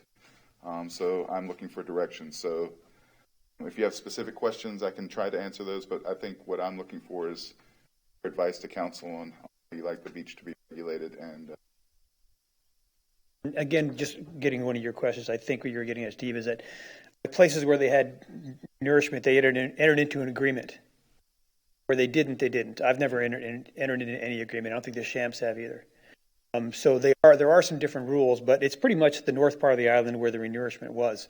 Mm-hmm. Now I'm going to put a couple words in Bill Perry's mouth because I just told him you couldn't share my microphone. But I know one example of a beachfront property owner where they wanted to put in dunes, and I think it was Bill recommended that you give them time to kind of shape the beach a bit. to build up the sand first, then put the plants in. Now, I think that area south, the bird nesting area, I know the birds tend to nest more the seaward side of that area, although they're all around the place. But if that area, if there's places in there or near the Wyndham where we could convince them to put in some dune plants to stop that pooling, that would be a big win. And I would imagine that would be that first you would have to work on the sand a bit, get some built up before you put the plants in it to get a head start on it.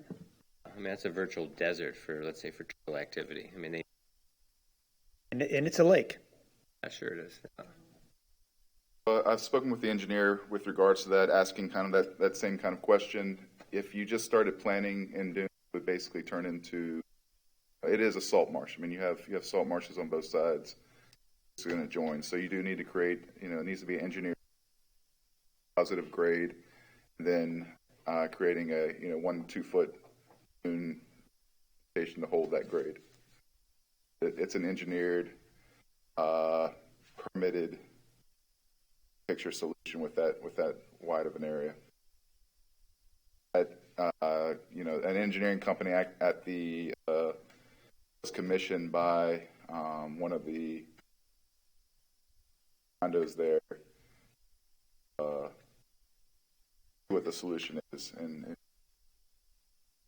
all that kind of stuff. So it does look like some of them are interested in at least bringing in sand. For the politics are of the dune vegetation, it's probably going to be a mixed match.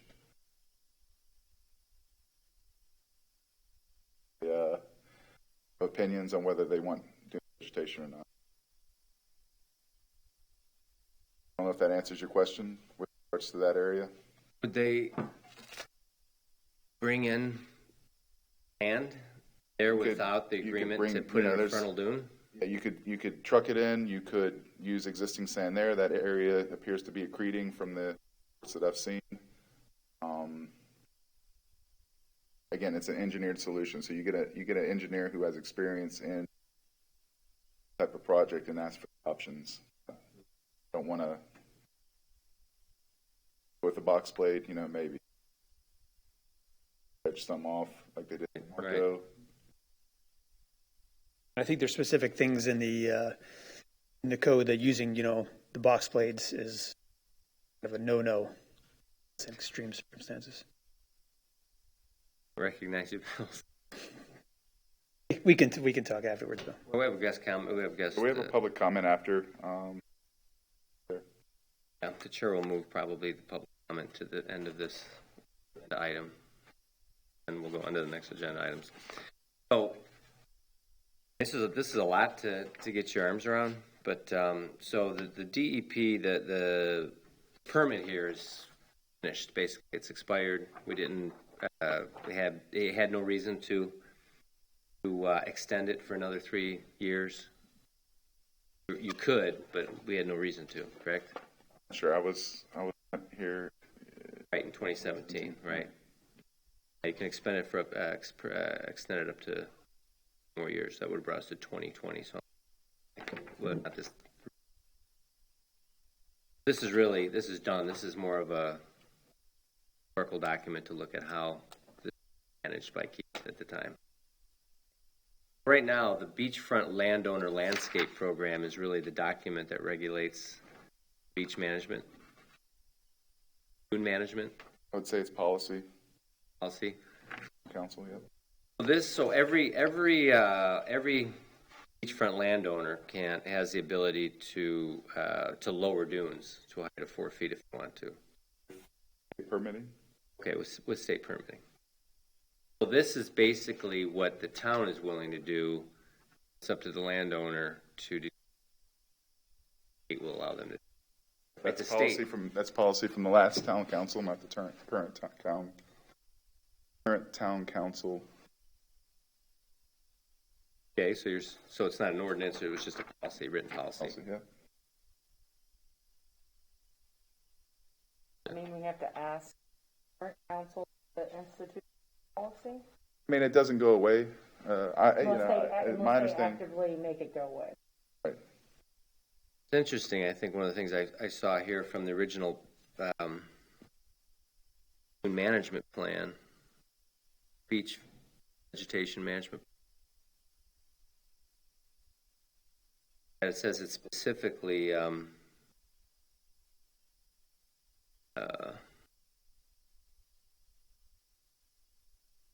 it's in direct against our LDC. Correct? Which one, Land Keith's development document code. or the homeowner's document? Here, maybe this one.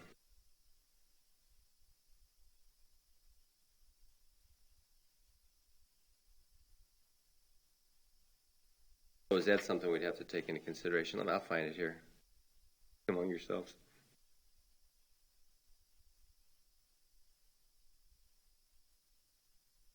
To answer your question, within 2 feet of vegetation, yes, that is against our LDC. Remove dune vegetation, yes, that's why it's a permitted activity. That says the activities outlined in this document, and this is the Fort Myers Beach Dune Management Plan, normally strictly prohibited by the Town Land Development Code.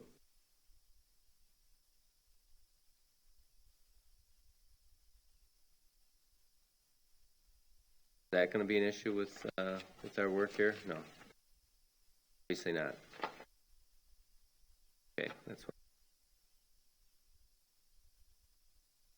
Where to start, I guess. Questions? From you? Can we agree that what we want to do is encourage dune growth? Correct. We all agree so. on that. And we're going to do all we can to promote it. Absolutely. And I think that the issue is why there's this horse trading is the landowner. A lot of people don't want anything to be done with their beach in front of their place. So what can we do, like a deal, or to convince them to do it? I think, and that's where most of this came around, and most of these other different rules were developed in order to get people on board to either build a dune, plant native plantings, whatever it might be. Sounds like it's pretty expensive for a homeowner to get an engineer, haul in the sand, get the plants, and do all that. I guess from those documents, the only reason they did it in the past is they were getting free sand from the nourishment program. That was the biggest, yeah. So unless they do a renourishment program for the rest of the island, I don't think you're going to get homeowners to engineer, pay for the sand, pay for the vegetation. I don't think sand is necessary in all situations. I think that's maybe where I approached it. That if you wanted to, let's say, plant native plants and sea oats to start to collect the sand and soon, do they have the option now to rake it into a particular shape? So they don't want it to get too big. That's why they gave them, and here it actually says you can rake right up to the edge of it to prevent it from growing. But normally, if for some reason it did start to grow, and do that, you have to the 10 feet. It would naturally grow. Another example could I use? Or you trim them down to 4 feet. Or if it got too big, could you top it? I mean, so to give you an example, there's issues with corn vine. So it becomes a thicket. It's corn vine. It sprawls out, 30 feet in directions and just has one root ball. So it's minimal stabilization for the amount of area that it's covering. And it each a little bit more than typical other dune vegetation. So we want to give those guys options with, hey, okay, so you're going to take out all this corn vine, but to replace it with herbaceous dune vegetation that's going to stabilize the beach and build the dune. That's just an example. You can remove. Doesn't necessarily have anything to do with renourishment. Sand spurs. If you just plant, you'll grow a dune? Yeah, so it's like a mangrove, or same idea as a mangrove, or the sea oats that stand in there. So you have wind-blown erosion. It's blowing sand. creates a vortex around the stalks and the sand settles. And then the roots also hold it during storms. And the perspective from a homeowner is that once a dune develops or native plants develop, you can never touch it again. It can, you lose control over your lot. So I think a lot of the argument there is really the PR. Correct. You want to encourage people to plant dune plants and to have a healthy dune system, and let them know why. Mm-hmm. And like all up and down the island, there's all kinds of different situations, because like you get down closer to you, the beach starts getting wider. And it's so wide that some people are actually fairly far away from the beach. And you get like where Newton Park is, mm-hmm. and we've tried putting dune plants in there 2 or 3 times, and they were there for a while, and then a storm comes, and because of the seawall, it takes it right away. So, but if you can get a big enough dune established, which is kind of like what happened at our house, where we are, used to be like a 3-foot drop off a seawall where our house is. Right. Now it's all dune plants. You know, the topography, of the beach can be changed and can be turned into a healthy dune system without a whole lot of work, without necessarily hauling in sand. Like testimony. Appreciate. Once we ram together, I think, and we go out and sell it, I think. That's how I envision it. And outreach, and identifying which homeowners to target and that type of thing, and what kind of big wins we can get if we bring in some connections. And well, that'd be a different project over there on the south end that Bill was talking about. That's a big one. That'd be no. So I guess at this point, I say we study some more and we table it until next meeting. About some more reads for those of you that maybe hadn't made sense of this. I mean, I had read every item here. I just was trying to figure out when this all went together.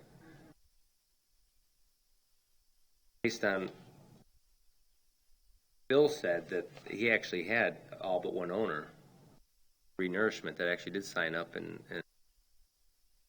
he's, But when we did our demonstration project, we have 3 property owners, and it was fairly difficult getting, one of them was me. It was fairly difficult convincing the other 2 because of the concerns we talked about. And then the 2 outside of them didn't want it.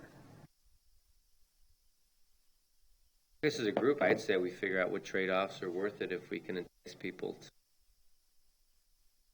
job here. The updating the policy, and I think frankly the whole create an ordinance. Is there an ordinance for dunes? There's dune management. I thought I may have included that, but it doesn't look like. I can send you all the ordinances that apply to. I've kind of collected just so I can regulate. Those are the hard, fast ones, right? Those are the ones that are enforceable. So if somebody takes that skid steer and wipes it out, you have to have a document. I think the ones I have are really enforceable documents that, because I'm picturing you walking in with this and saying, I can't do that because of, of this. Okay. There are the low end is the DEP regulations. They're there, yeah, FDEP, yeah. They're the, and those probably are modeled after that. Does the DEP have a model ordinance? Or that I'm aware of. Okay. So that's a to-do I'll put on here too, is to get the ordinances. Any other documentation you have? Or just, if you think it's a good idea, advise council that, to create policy to encourage, dune management to strike a balance between having a dune system and still having your beach.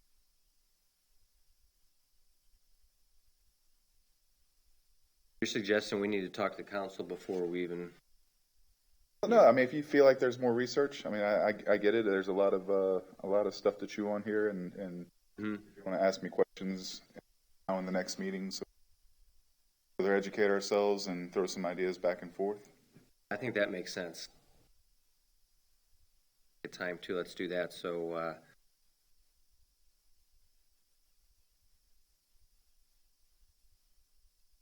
okay. Any other issues before we move on? Okay. Exotic vegetation management.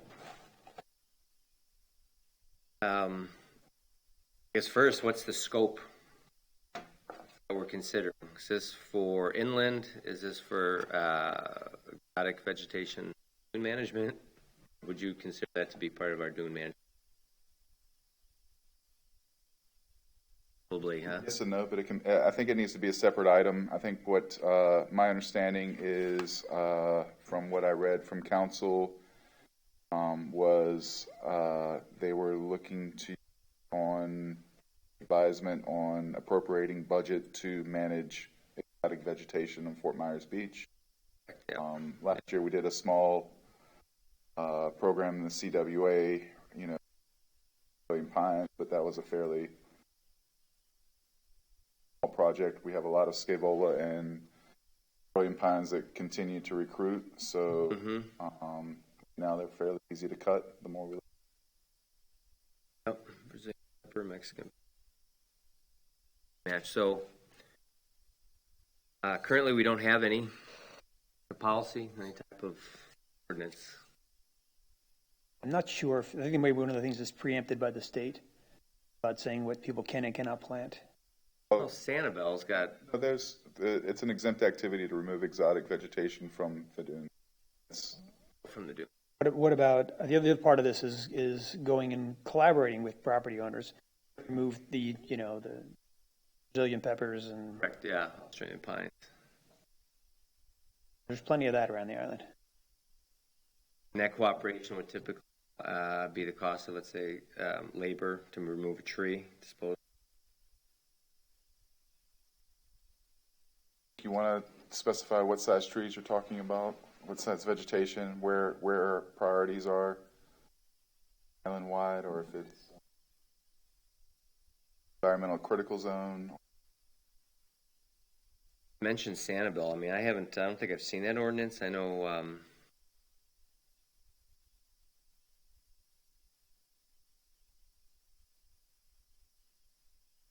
Mulholland Award winner. Shannon.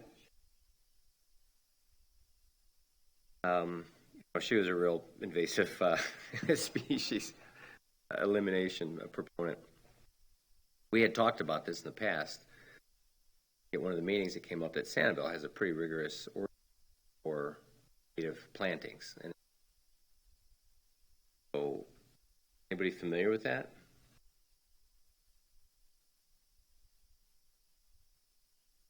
Maybe we'll take a look at that. Anybody know of any other municipalities locally that have pretty strong policies for? Marco Island prohibits exotic species, exotic plants. Prohibit them.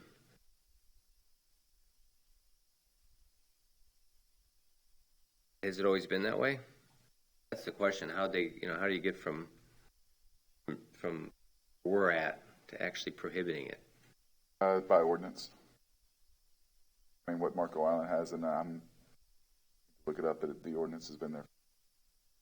Is it out of question to, if you did put in an invasive species ordinance, that retroactive to existing plants on personal property? I know there's some Australian pines and some properties that are pretty near those property owners' hearts. Sure. Have to be moving forward, yeah. Throwing it out there.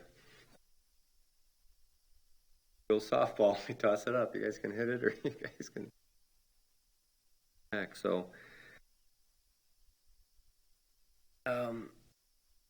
Only one thing, and I know because people come from almost everybody on this island came from somewhere else, is that we could start by organizing like a survey. We're just going up in the streets and looking for the worst offenders of invasive vegetation And then the town can just send out friendly letters saying, got this giant Brazilian pepper in your yard. You offer to help or just let them know that it's invasive and recommend they take it out. Not necessarily fines or anything. Okay. Partner volunteer.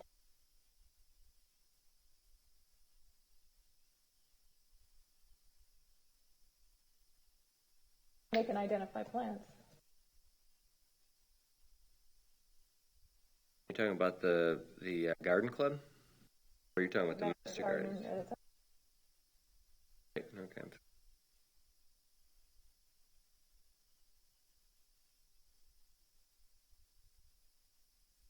I was going to take guest comment so Bill can have his word and he could leave, but As staff, my priority would be to there in the CWA, removing scapola, Australian pines. Not removing it from private properties, and at least make property owners aware, hey, you got an 8-foot Australian pine, you know, it's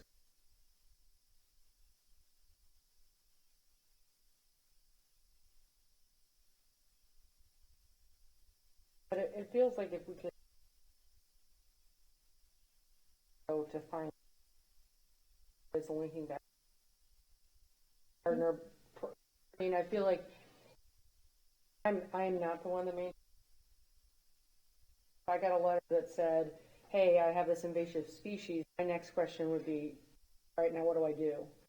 Right. So if we can provide some information, what we would like them to do, and resource that, I think you'd be more likely to get the result you're looking for than if you just point it out. Because I would look at it and go, I don't know what to do with it. I would be contacting them personally. I would. Okay. What Bill was talking about. I mean, but I think that a letter would be good. I think you contacting them would be good. Also, a letter would be good because then it would give them time to think about it and figure out, okay, well, here's what I could learn about. It'd be better matter of scope because, you know, Chad is talking about the EC zone, Oh, he's which is only a talking smaller, about- more manageable area too, where the entire island broadens quite a bit, which may be Okay. cumbersome for Chad to be on the phone talking to everybody who's got a panel on the visible from the street. Sorry, I didn't make my perspective. I think, I think we have to go back to that. It feels like fundamental, whether it's turtles or, so it's how do we that education and provide resources. We also need to look at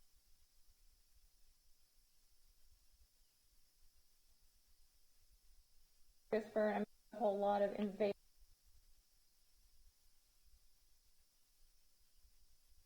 okay, I So was that's about why to I know say. about this. But anyway, it's Perfect. like you have to kind of narrow it down to what invasive species. There's the FLEP, Florida Exotic Plant Pest Council, has category 1s and category 2s. Coconuts are in the category 2 range. My priority would be the category 1s first.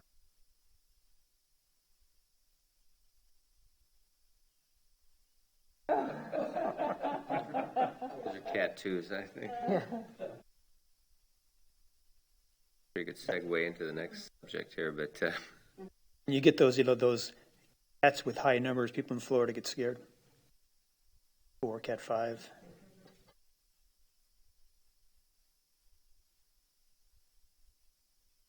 I think for the sake of time here, we a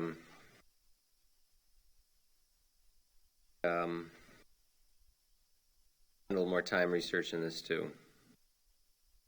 Up with the Cat 1 list, define what we're talking about with invasive species, come up with, or we do an ordinance that actually determine, maybe survey the island, find out exactly what looking at, look at. I mean, just from my experience, Australian pines, scapola, exotic scapola, there's 2 different schools out there. The exotic scapola, a little bit of carrot wood.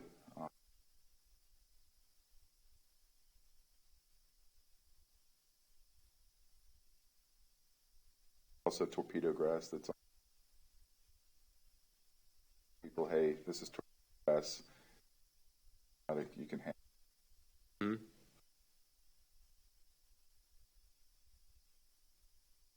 Okay, we'll keep that on the agenda. We'll go to the Times Square foliage recommendation now. Is this changing the agenda if I move public comment up right now? You know, if you want to put it up, that's. Oh, is that how we do it? For the sake of our guest here, I don't know if you wanted to talk at the dune. I had mentioned this before, the dune management subject, or hurry.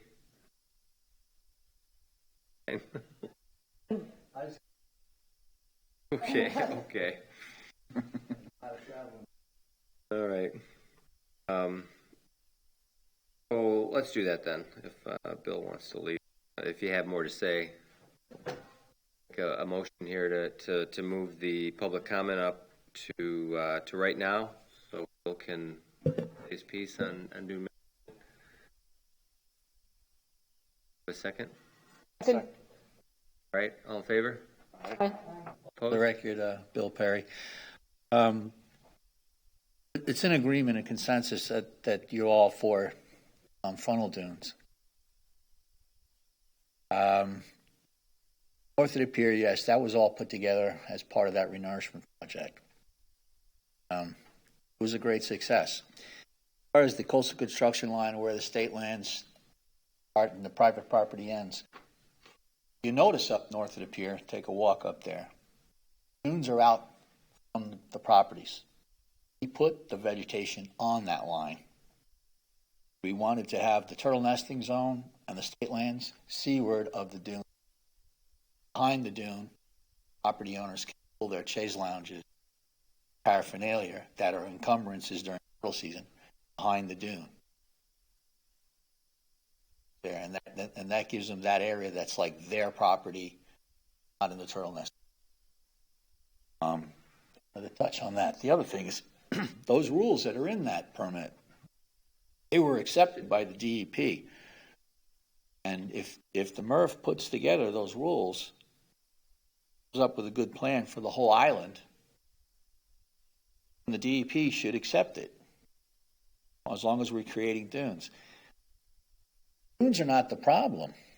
The problem is the rules that are in place. As you said, Joanne Champ, for example, she wants to tail the vegetation that is growing north of her property into the Lahaini's property. It's gotten so bad that people can't even use the steps. Cottage next to her property. She can't, she's not in the north of the pier, she cannot keep that line. That line, that 2-foot line, is an agreement that the town made with all those properties north of the pier. Vegetation would be allowed to grow 2 feet. So we would rake, we'd stay 2 feet away. Once it migrated that 2 feet, we could rake right up to it. Keith went around and did GPS coordinates if there wasn't a rope and bollard system. That's an agreement that the town made with the upland property owners, all in that area. And I think Chad said that council's told him to renew that state permit so that it continues up there north of the pier. We need something like that for the whole island, because you're never going to get buy-in the south end of the Flamingo to the Wyndham unless there are the same type of rules. Because I cannot convince these people, because they're terrified. If they plant sea oats, their whole beach is going to get taken over. The way the rules are written now, you got to stay 10 feet away. When you have a beach that big, it migrates 10 feet. Migrates 10 feet. The next thing you know, a recreational beach is eaten up by a huge dune system. But to get buy-in, and this is for the whole island, you have to have rules in place that people can live with. They can maintain the dune. They want the dune. They want that elevation. They want that. They want to create that nesting zone. I always recommend to my customers, if you have a short beach, bring the dune back up closer to your house so that the sand, once we plant and we get a little bit of a berm going, your dune vegetation will catch the sand that blows in the winter months and in the spring when the winds blow out of the northwest, when the air is dry, that's when the sand migrates and those dunes grow. And that's why I prefer funnel dunes. Something even that has a catch. And then if I have a dune walkthrough, I always put what I call a comma out in front. The comma is on the south side of the dune. And it curves around. Because most storm surges, if you notice, winds blow out of the south or the southwest, that's when the water comes up high. It can blow 80 miles an hour out of the northwest and the water will never come up and flood the beach. That's why you have the dune come out like that. People go out like this and around. All of these things we can incorporate in some kind of island-wide policy, and we can get people to buy in. That's what I'm asking you to do, is to come up with these rules, kind of as a template, use the one that Keith put together, then we can go to the people and say, hey, vegetation in, integrity of your dune, get all the benefits. As far as south end, that was engineered by Coastal Engineering. It was paid for by Sunstream Properties. Keith, Sunstream, brought it to all the property owners. We tried to get funds from the TDC. It went to them, got Baker, and it was shot down because there wasn't enough public access, and the one Flamingo had not yet been improved. It wasn't ADA compliant. It didn't have the mat. It was just, in fact, it was full of water all the time. Had to raise it. There's a possibility of some funds coming maybe in the future now that that access is public and been improved. The rest of the island, Bill said, up by Newton Park, the reason why that always washes away, whatever you put there, that's where we need to put some sand. When they were dredging this pass, putting sand offshore, why do they do that? The sand migrates in. That's why the beach has grown so much. Red Coke, Little Kai, because they're always dredging and putting the sand there. The town doesn't get to give the input where they put the dredged sand. They should. Dredged sand can be put anywhere. It's when you put it on the beach that you have to have permission from the upland property owner. When you put it offshore, it should be put in front of Newton. When they dredged Big Carlos Pass, like last time, where did they put it? They put it out in front of they put it in front of the Critical Wildlife Fair. In the future, the town should be involved with all the dredging projects. They should say, you're going to put sand off our beach? We want it here. This is where we need it. We need it down by Newton Park. That seawall would be under sand. I can show you properties south of there that I've covered those seawalls, and they have dunes on the landward side of the wall. You don't even know there's a seawall there. And they've had so much elevation that when there is a surge, it doesn't even come near their property. We could have that for the whole island. We have rules in place that the property owners sign on to. If you give me the rules, I'll twist the arms. Of course, sir. Okay? Thank you, Bill. Yeah. Much. Alrighty. All right, let's go back to next item here. Times Square foliage recommendations. This was kind of added on, I think, really from council, asking us for input for Times Square. Here comes Bill. He's ready to talk. Yes.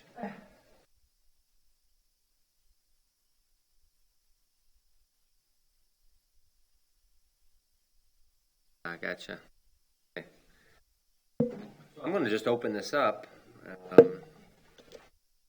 Put a little preface on this, is they've got, obviously you guys know there's a Times Square project going on to Times Square, and I think I don't know if there's been recommendations yet. I think the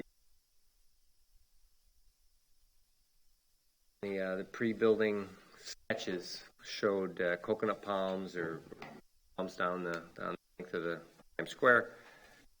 And I think it's come up that are there better items for that? Now I don't know, Bill. I think you're closer to it probably than I am.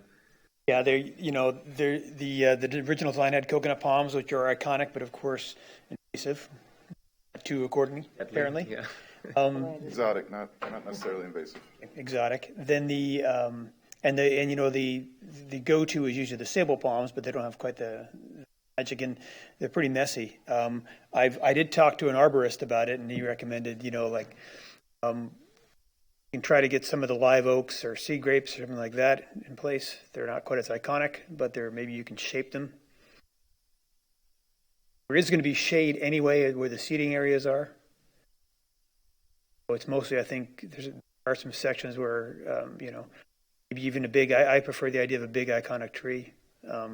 It's very close to the coast, so if you put in a live oak, there's always a risk that a storm will take it out, some damage. They seem to be pretty robust. Just needs some consideration. What kind of plants do we put in the trees specifically? Live oak. What area has enough space there? Something I would probably say something maybe bordering the Lynn Hall Park That's area, maybe be near the stage somewhere. Certainly Bay Oaks has more opportunities for bigger trees. Then, I think right now the current thinking, is the way I understand it, is for the Bayfront Park to be pretty much a park with or without a stage. So that'll be an opportunity for vegetation too. What would have helped is actually a sketch of what planting areas are those defined?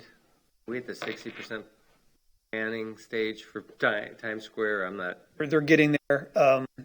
And I would think that, because I know that during the entrance along the Estero Boulevard line, they have the covers over the dining areas are pretty much as far as they can go. So I don't think you can put trees there and not interfere with the fire department. They need so much room down that road. So I think things would be on the old San Carlos line. Coming in over by that's along Lynn Hall Park, right. where the stage area is, out towards Right. the pier. Right. It's going to be limited what can go down the like you said, the old Estero Island or the Boulevard. Yeah, I mean it all looks pretty casual, but the fire department has to buy off on it. Right.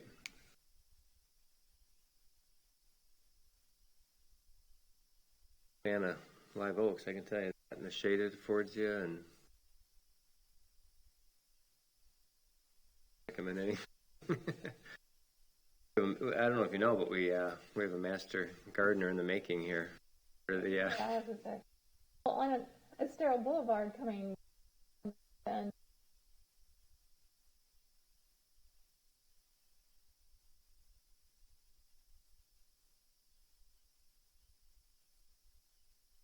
along along Crescent Park.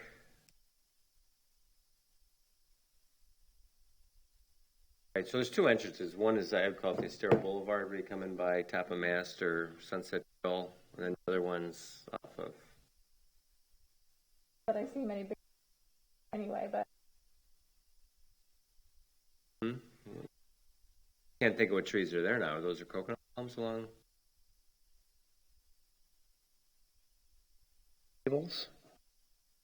honestly don't know. Next week's lesson. What's planted in front of Crescent Park? Something planted there, right? Because you always got to peek to see who's playing volleyball. I believe my guess is they probably be sable palms. So, that's our state tree, and they are bomb proof. Consideration though, just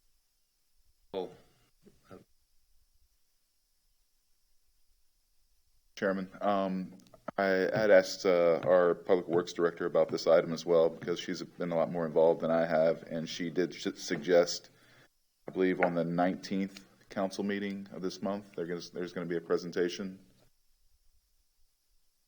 Will allow you the opportunity to comment and what's happening there as well. 19th council. Sound right? It's 14, okay. Be an update on the Times Square project? All the Specifically projects. foliage. That's my understanding. It's all the projects. It's next Monday. Well, let's take that opportunity to either join in or review online and see what the update is, and then we'll come back next meeting. That's getting out too far. Recommendation. Well, you can certainly recommend as an individual as well, but Sure. they asked Murph to look into it, so I think you can discuss now your kind of general sentiment towards it, without getting specific and saying, instead of saying, put 3A here, you say, Sure. What we generally want to like. encourage larger, slower growing trees for the future of the development, or say, yeah, stick in some stable palms and they'll be okay. Gotcha. Opinions? Plants. Mrs. DeVere.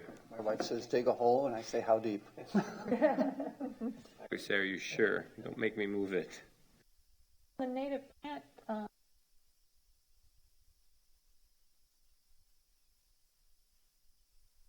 they're always, Are you talking about all native? yeah. And there's also the Native Plant Society sells plants. I mean, there's lots of, you sell smaller plants, but Is the town or the contractor, are they,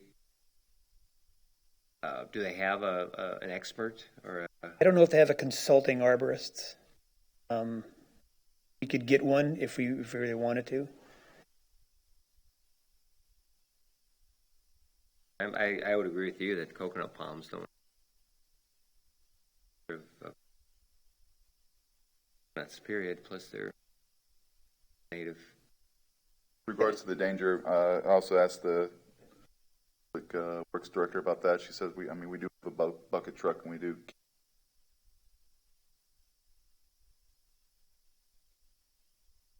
Also, I'm a fan of live oaks too. I think that would just be going by Lynn Hall Park. I mean, is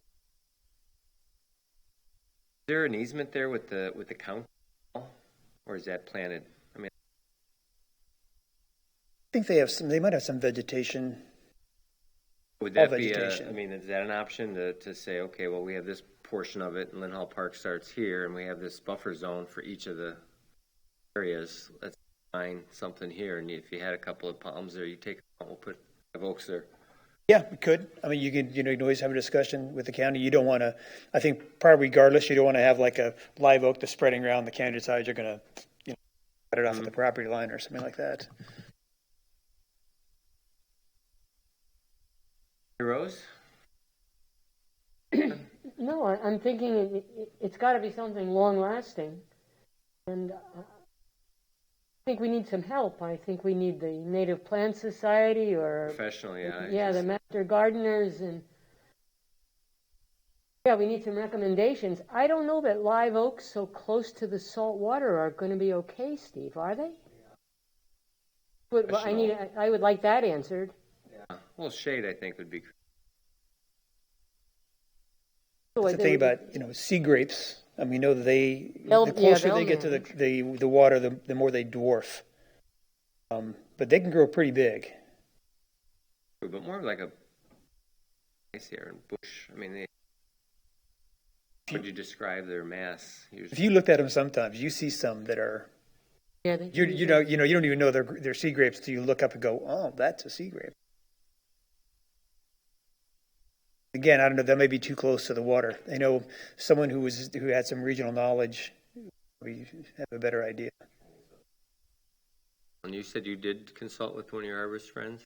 I talked to an arborist friend, and he told me basically, the kind of trees that he knew, but he said he's not really a consulting arborist, and if I really wanted one, he could probably find one. He was a president of the American Arborist Association for some time. How about the garden club? I mean, is the asked or? They haven't been asked per se. I think though that I think with the Native Plant Society, and if you have I think the master gardeners are I don't know if there's an active group or is this just people who have that certification? Very active group. You're not part of like garden clubs or Not homegrown. Who's homegrown? Just the garden club, Beach Garden Club, correct? There's the Estero Island Garden Club, and then there is the Native Plant Society, which has a chapter here too. Gotcha. I would think those two would be my perspective. I do. They have more expertise on.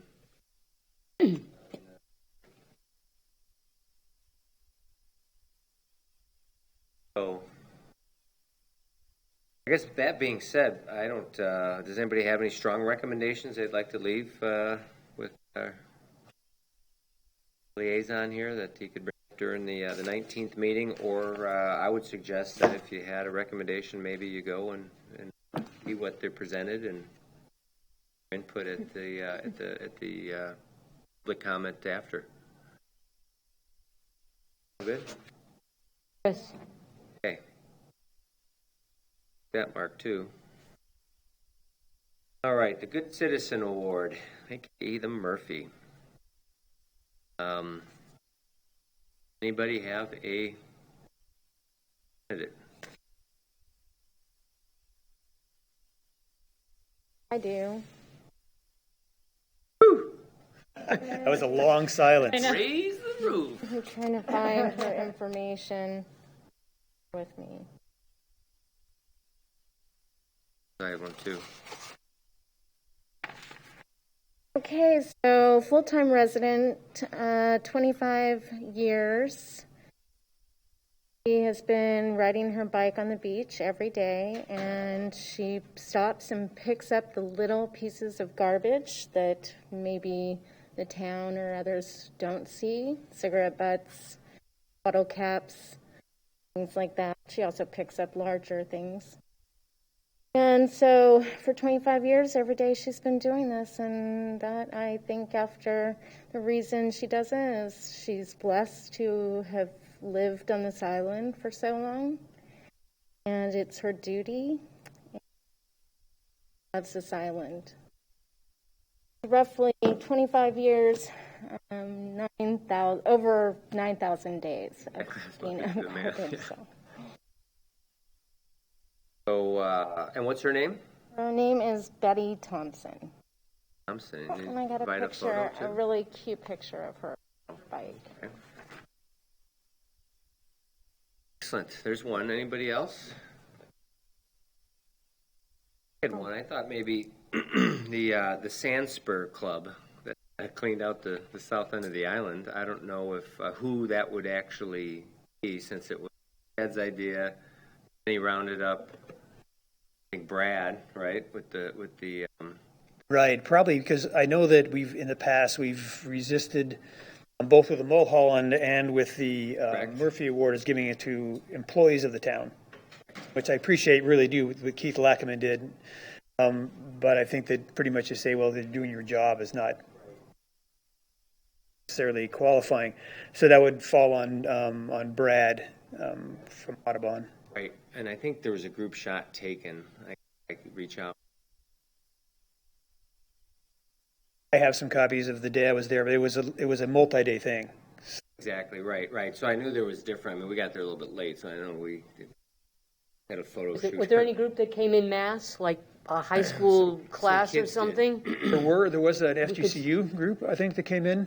It was even younger. I think it was maybe high school. I talked to the lady from Lee County that was next to her, and she had said that. Did anybody get a photo? Did they goof off or did they work? I wasn't there for that day, yeah, so I think they cleared some out. Yeah, I think there's mission returns. I think I heard they got like 3 bags. And I know we had like a dozen, but we had the easy pickings. I know, I was surprised though. I went back to get the beach holders from the first lane. There was a lot of them there. I thought, boy, how'd we miss this area? I mean, they were all over. Yeah. Oh, God. It's just Next year will be telling, because I think you have to have multiple years of this to really get those. Yeah. Think about how many that aren't going to be sewn under, you know? Yeah. That's the good news. So maybe I guess- There is an opportunity right now. I assume you're talking about the Sandsburg. Yeah. There's an opportunity right now. I was walking out there, and there's some shoots with sand spurs on them. So, since it's been raked? like, yeah, Mr. Bill, when do you expect to do the tilling again?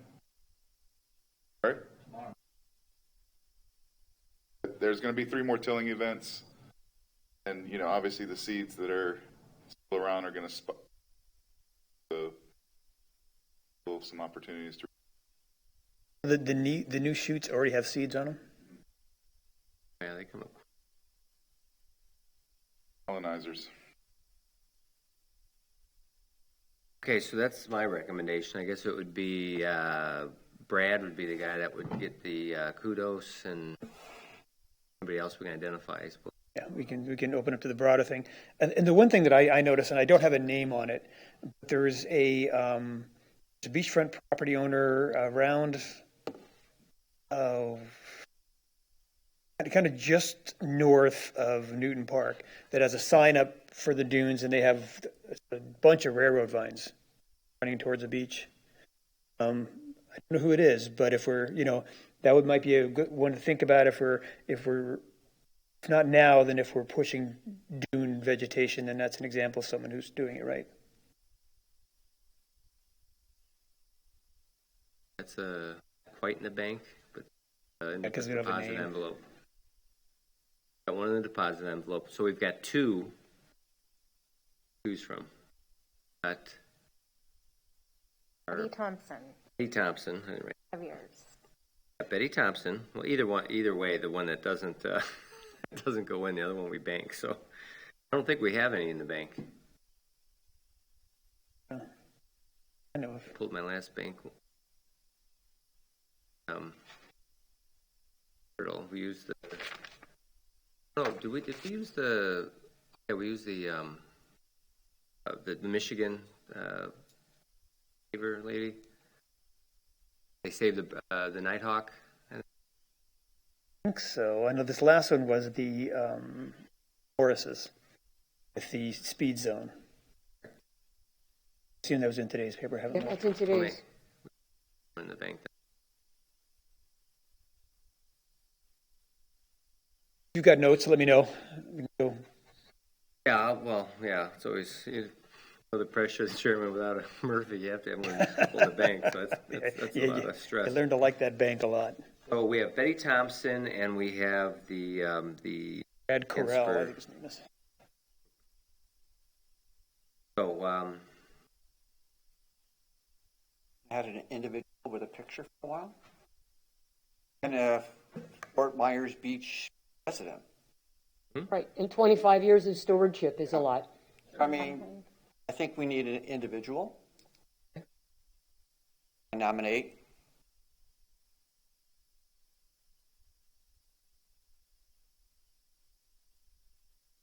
all in favor? Aye. Aye. All opposed? Bank the Sandspurs. Still relatively fresh. Excellent. Who's up next for the writing? I think the paper came today. Did you? I heard a rumor that beer. It was. All right. Can't for that. Good read. I recommend you. Good. I'm gonna rush home. I was out running out the door. And my wife said, "Here, you got this." I said, "I gotta go." Actually, I'm up. Looks like for November the 6th is the 1 week in advance of the next eve. Okay. I need to get that to you, Bill. Correct? You're still coordinating. Still am. Your topic, Steve? I haven't decided yet, but my understanding is that I may ask somebody to use some of their material because my understanding was that, and what prompted me to do this is that during our walk today, I picked up 6 of them, 6 masks. I found out that actually we had a mask article that was going to be written. And it wasn't accepted, I think. So I don't know if that's. Let me explain that one because that was Jessica's. It was a good story, but it would seem a little bit politically hot and a little bit specific to a certain type of trash. The other thing I'd really recommend everybody is, one of the purposes is really to educate. So if you can find a back door into a subject, talk about some creature. Right, Educate people about that creature, and then say why this type of trash or whatever, or the dune is important to that creature. I think it has a much more of an impact on people than complaining about anything. Right. That's what I went back and forth with just kind of. Okay. I was hoping it wasn't suppression. It's a recommendation. We're an apolitical advisory board, I would like to say, so. And these stories really started out as writing stories about different species. Sure. So, and the idea behind it was you educate people, and because they know more, they protect it on their own instead of being told to protect it. So I do encourage people to do that. Write about something that you're really interested in, and even if there isn't a hard lesson, there is a soft lesson in that story. Well, that is a scourge, I will say, that I had mentioned, but much closer to mullet. So actually, my original story is going to be mullet. So anyway, Because they're running. I went out the other day and caught some and smoked them up, and yum. yeah, they're out there big, and they're about 1.5 pounds, 2 pounds. They make great crab bait. You can smoke them. They make good fish bait. I mean, it's just and mackerel are running too. So actually, it's a surprise. I'll let you know when I decide. That was a little bit of surprise. I didn't realize. I thought I had still a month. So I do have a list as a reminder. Greg, you're in December. Actually, you're one of those that had a pre-subject. Beach dog etiquette. You were talking. Boat speeds. Boat speeds. Who? Oh, be a good one too. But Yeah, just a good one. a reminder of beach dog etiquette and well, Greg. Actually, oh no, that's Greg Holmes. He was the one that picked that. So, that's right. He's out of the running here now. So, what I would like to do is potentially move vice chair to December. I thought I was. Okay. Yeah, you were, and then things got moved back. I think these are all. I'm sorry. So, yeah, to December. You were December, and then you actually got pushed to January. Is what happened. We were trying to get a second I'm edition back to in. December. Final answer is December. Oh, you are December. That's Okay. correct. And then, would you like to write a piece? January. Yeah. Have you seen the Murph letters and the?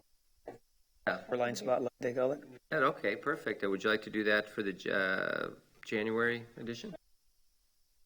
Cover the dog etiquette. You'd be welcome to do that. Otherwise, I don't have a dog, but you can do anything you'd like. Actually, Anything that's near and dear. dude, If I you're have 2 dogs. Maybe I'll do. and if you're into this master gardening thing, then it's educate us. all right, maybe I'll get a.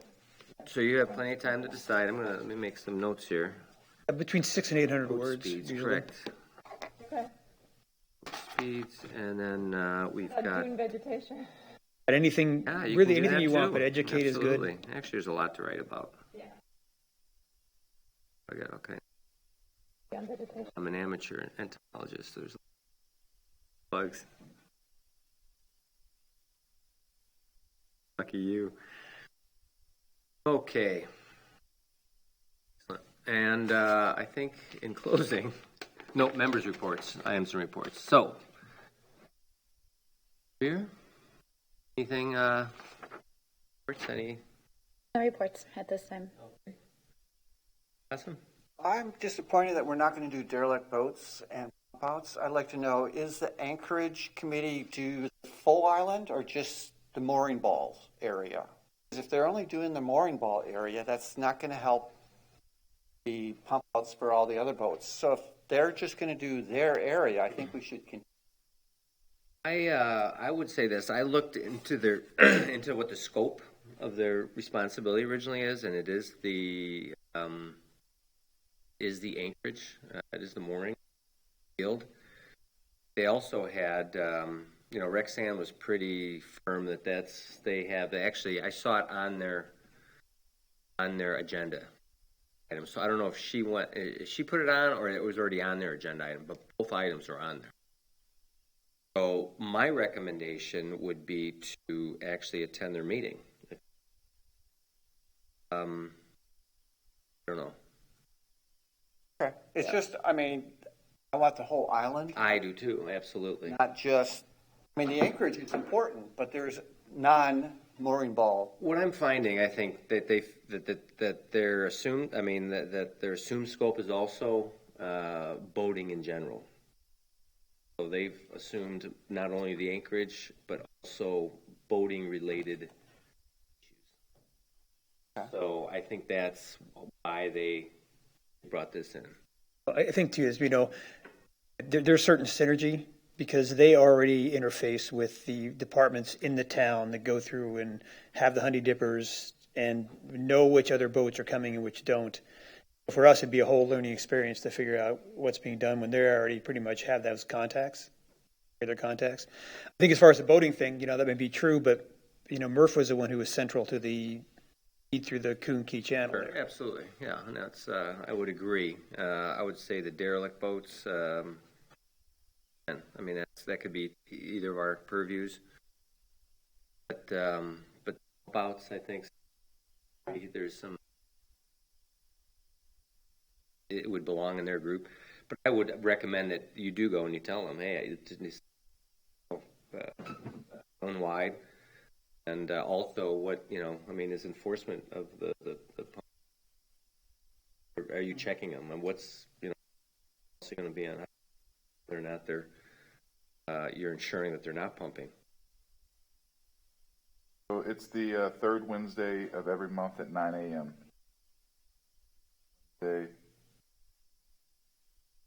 It always follows our meeting. Next week, Wednesday, working at House Park from 7 to 7. Won't be able to be there. Could be the next month. Always write a letter to the committee. Yeah. Or you know what, you can call their Light, right? Isn't she the Email Kathy Light. She's been very communicative on things that I've talked to her Forward about. that to me. contact information? I can Kathy ask Light. and get it for you. Thank you. I appreciate that. Be best. I You just know, want I to think we make sure talked their about- jurisdiction, or there is going to be from Carlos Point to Bowditch, whole island, and not just Rainbow. Anchorage, yeah, I get the Should we pirates. make it clear that Greg is speaking for the committee too, not as an individual? Because I think we're all concerned about this. I think if you want to do that, then I would make a specific motion, vote on it, so he can say what he's representing the committee on, instead of leaving it up to Greg. Nothing personal, Greg, Yeah, but just yeah. make sure you outline exactly what it is that he's saying. If you're for the willing to do committee. that, Greg, because I think say that all of us are in agreement that this is of import and that we want it followed through on The is a part of the entire message. island. The entire, that's my point. I want the entire island and not just the mooring balls dealt with. I'll make a motion that we deputize Vice Chair Awesome to communicate with the Bridge Committee to ensure that our concerns that were spoken today about the hope of their work on pumping out boats reflects our Derelict vessels. derelict vessels is representative of wishes are. Yeah, I second that, Steve. Can we add in that if they need help in doing that Murph wants to work with them to support it, if we want to have tabs on what's going on, or is that going too far afield? It feels like I think it's very important that we say, okay, we're talking about all of this, but I think it also might be important to say we want to be there to work together with you on this. I think it's always politically correct to say, how can we help? Right. As opposed to, why aren't you doing what we want you to do? So in addition to what I said earlier, we also are willing to help, certainly with derelict vessel cleanups and doing any kind of help we can provide them. Does the seconder agree? Second? Second. Yes, I think the seconder for the original motion just has to agree to the change. yes, I agree to that change. I second. Okay. You seconded the first motion, so when you change the motion. Oh, I see. I didn't hear her second the first one. I thought I was still I'll talking. accept I've those. learned that you just keep adding it. Freeze, and then you just add on. I accept those additions. Okay, all in favor? Aye. All opposed? Carries. Deputy? Chad, if you would forward to me the final version of what he said. That'll be months away. Oh, you got a green light, bro. Yeah. I Take mean, it. the scope of what I'm supposed to be doing. All right, so I'll paraphrase. I think you have this. Do you need, I mean, no. That's okay. Joking, good. I don't have a sense of humor. Set agenda for next meeting? Have you gone through all the, No. Public comment? Remember. No, sorry. Member status reports. Happens about 5:30. I just shut down. Actually had something. It had to do with the Hmm? that have been sold around the island, and I bought one well over a year ago, and it's together with, I guess, polypropylene line instead of nylon, so it's a line that constructs the whole thing. It's already starting to get apart, and I'm worried, like Fishtail Marina bought 40 of them, and I'm hoping that they got a different model with nylon rope, because otherwise it's like, oh, just going to be grow. The propylene rope is what you had? Yours was? Yes, that's what it's made out of, and it's already starting to shoot apart. Correct. And nylon rope. It lasts longer. Right. So I'm very concerned, they're around the beach. Well, the town bought about $10,000 worth for a canal. So that's interesting. Is that the same? There's a couple that are floating around now. You got the sticks, the hockey stick reefs. You have the gentleman from, is he from Marco? It has the plastic. Right, it's David. right, and I have heard from, on one of my meetings with a different organization that, I mean, there's some benefit, but we need to be putting more plastics in the ocean. But I think that, maintain them as long as we can, and if they're going to fall apart, them out if we can't fix them. I think, but like I said, I don't know if there's a record of who has these, how many places they are. I know there's a few, but maybe some maintenance recommendations would be a good Are thing. these ropes that are for attachment, or the ones that run through Both. the entire thing? Thing. Have you communicated that back to? I thought, well, no, because I just kind of like looking at it, looking at it, it's like, oh, not good. Thing, right? It just starts and the to. original articles on the beach of the river was like, oh, it's going to clean the environment, and my neighbors have purchased them as well, and so now. Two around, actually. And what I would recommend too, Rose, since you are a bona fide purchaser, is talk to them. Explain to them if you have a problem, because you put a lot of these I in. would say, what's the warranty on it? There's no. Yeah, but to let them know this is a problem, and if they're not operating like they think, then it's going to be bad publicity for them. I'll do that. Just got a message from Kate. I get them frequently. Buy more. You can let them know you're going to be writing an article for the paper. I know. It's not going to be on vegetation. It's going to be on many. No, that would be. If you can time to think about what you're going to write it against, so you never know. It can change. I have two quick things, and one of which I just want to clarify. Andre had approached me about trying to understand why it seemed like we were dredging and some sand was going to some places on other places on the. I'd like to understand the process, and are we in control of that, and do we have any way to impact that? Looking at some of the sounds like this is what we're taking on, at least really as part of the vegetation and the dunes and everything else. And it sounds like right now, if they're dredging, the town itself does not have control over where that sand goes. It's redumped. Am I correct? It's a U.S. Army Corps project. So Right. Ultimately, they're in control. I will say that that my understanding is that the transport of sand is from north to south along the island. So is part of the reason why a lot of those areas, if you look at the monitoring reports, have been accreting because we've renourished in the past, plus the 2 dredging events down the island. Of course, the S is there are some spots that they just always erode or in front of. Down south does benefit. I get that sentiment. Aren't we getting it? But it does benefit.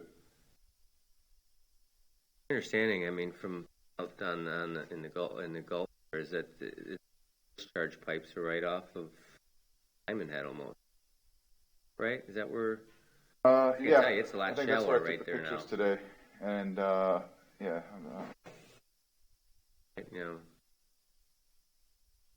And I think when you do that offshore renourishment, and it's not a precise thing. So it also depends on storms, and like you said, there's a pattern, but there's also a lot of smaller events that happen. So they put it where I think they hope it's going to go where they want to. And only other quick thing that was a question. Lover's Key, they were supposed to have a mermaid fest in April, obviously. Lover's Key, they do an event called the Mermaids Fest. It's an outdoor art and event. You know, the festivals with the booths and all that kind of stuff. It is late. And I'm struggling a little bit right now, I'm not going to lie. Anyway, they are redoing that event the first part of November. That event also has an environmental awareness component to it. I know that the organizers are working with Lover's Key, bring out animals, park rangers bring out animals, along that nature. I don't know if MRF ever does any of those events on the, or ever does the farmers markets where we put out information, talking about ways to get information in about, everything from the water to the fertilizer to everything else. I just wanted to put that out there as potentially something to think about, maybe not for this November 6th, though if we wanted to, we could, but as another way to get information out into the public's hands about some of the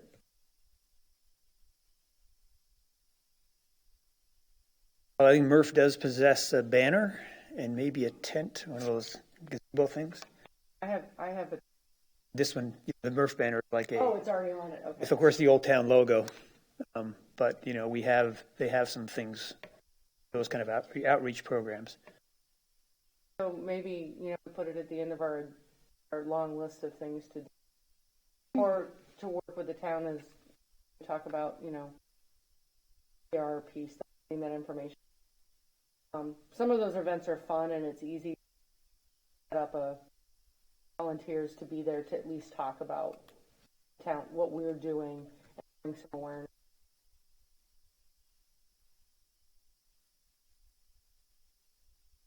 What was the date that say it was going to be? Mermaid Fest is supposed to be Friday, Saturday, and Sunday from 10 to 5, November 7th and 8th.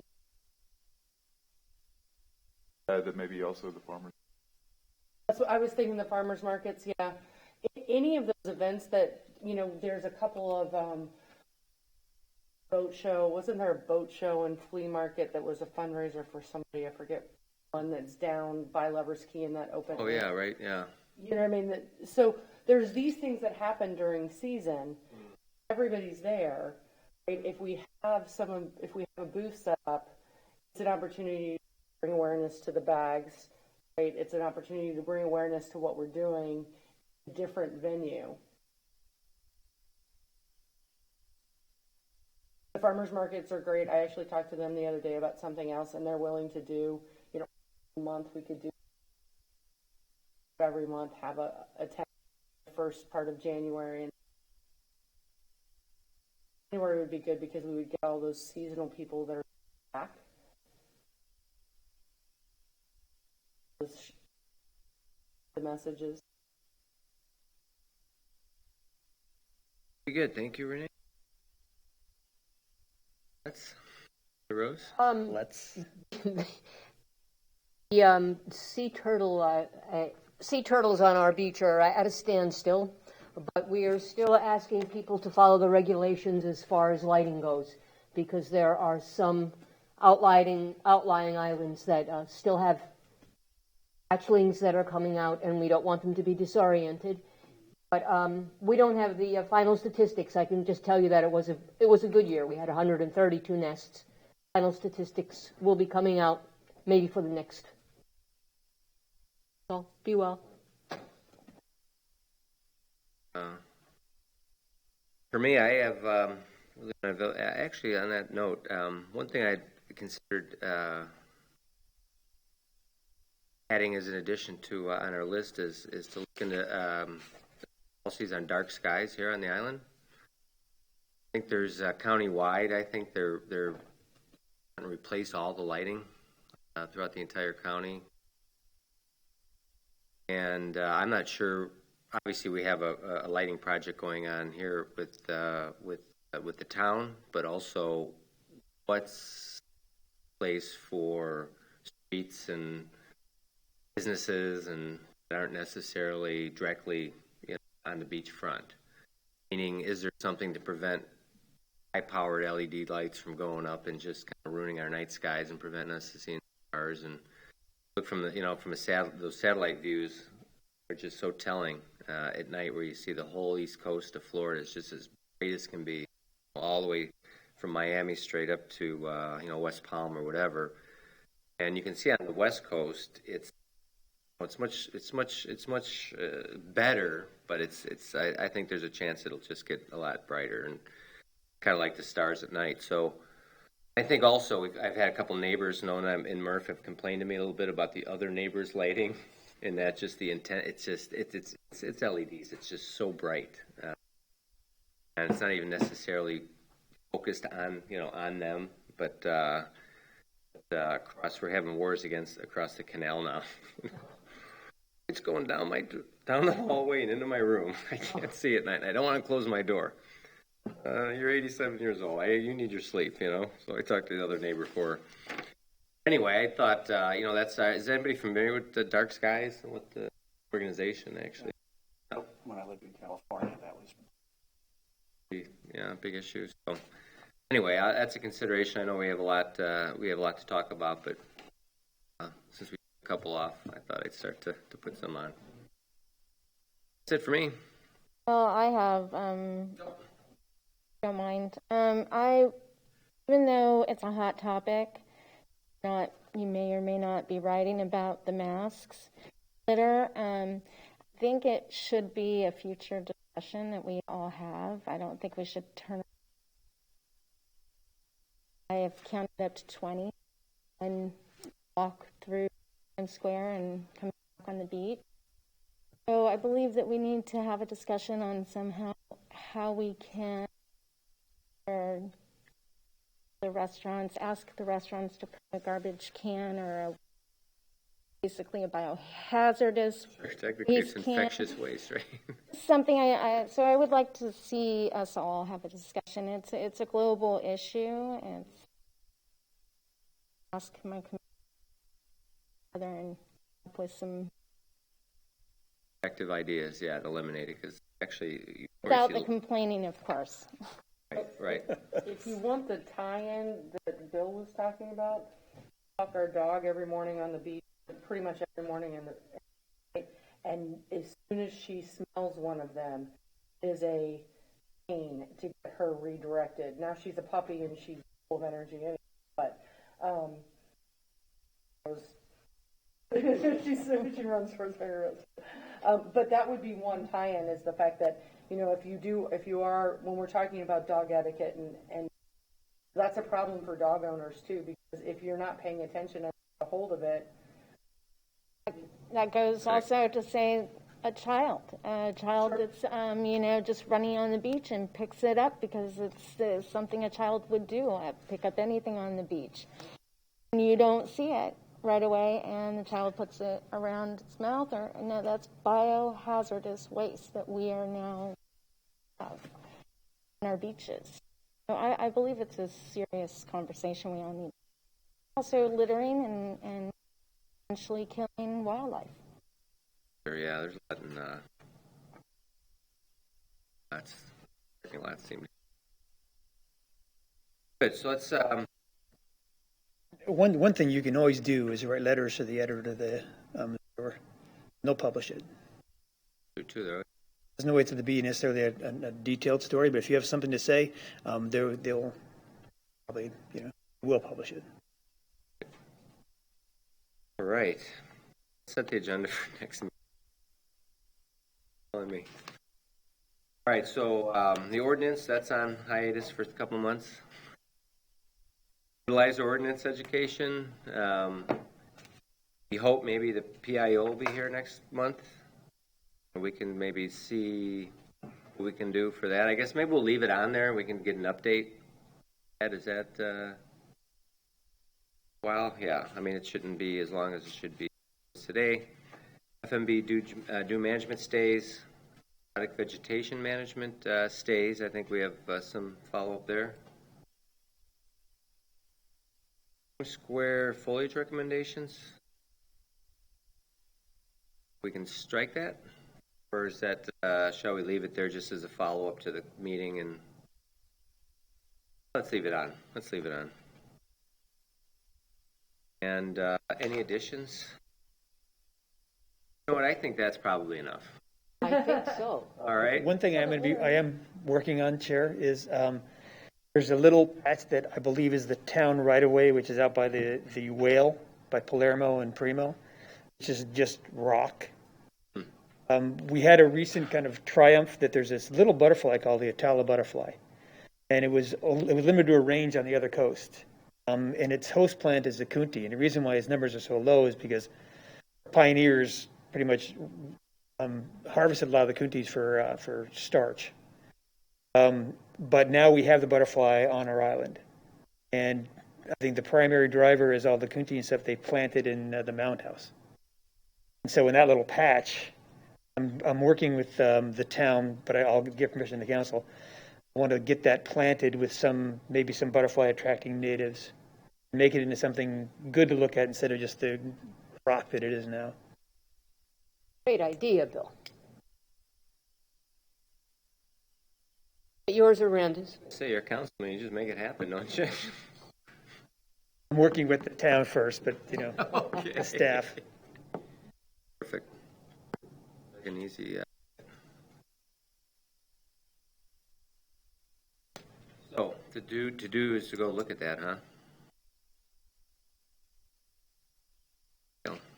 Yeah, there may be a time when we call for volunteers to dig holes. So. All right. Being adjourned. 5:50.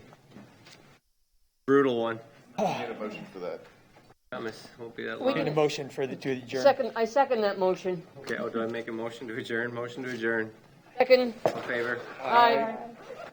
All opposed? Aye.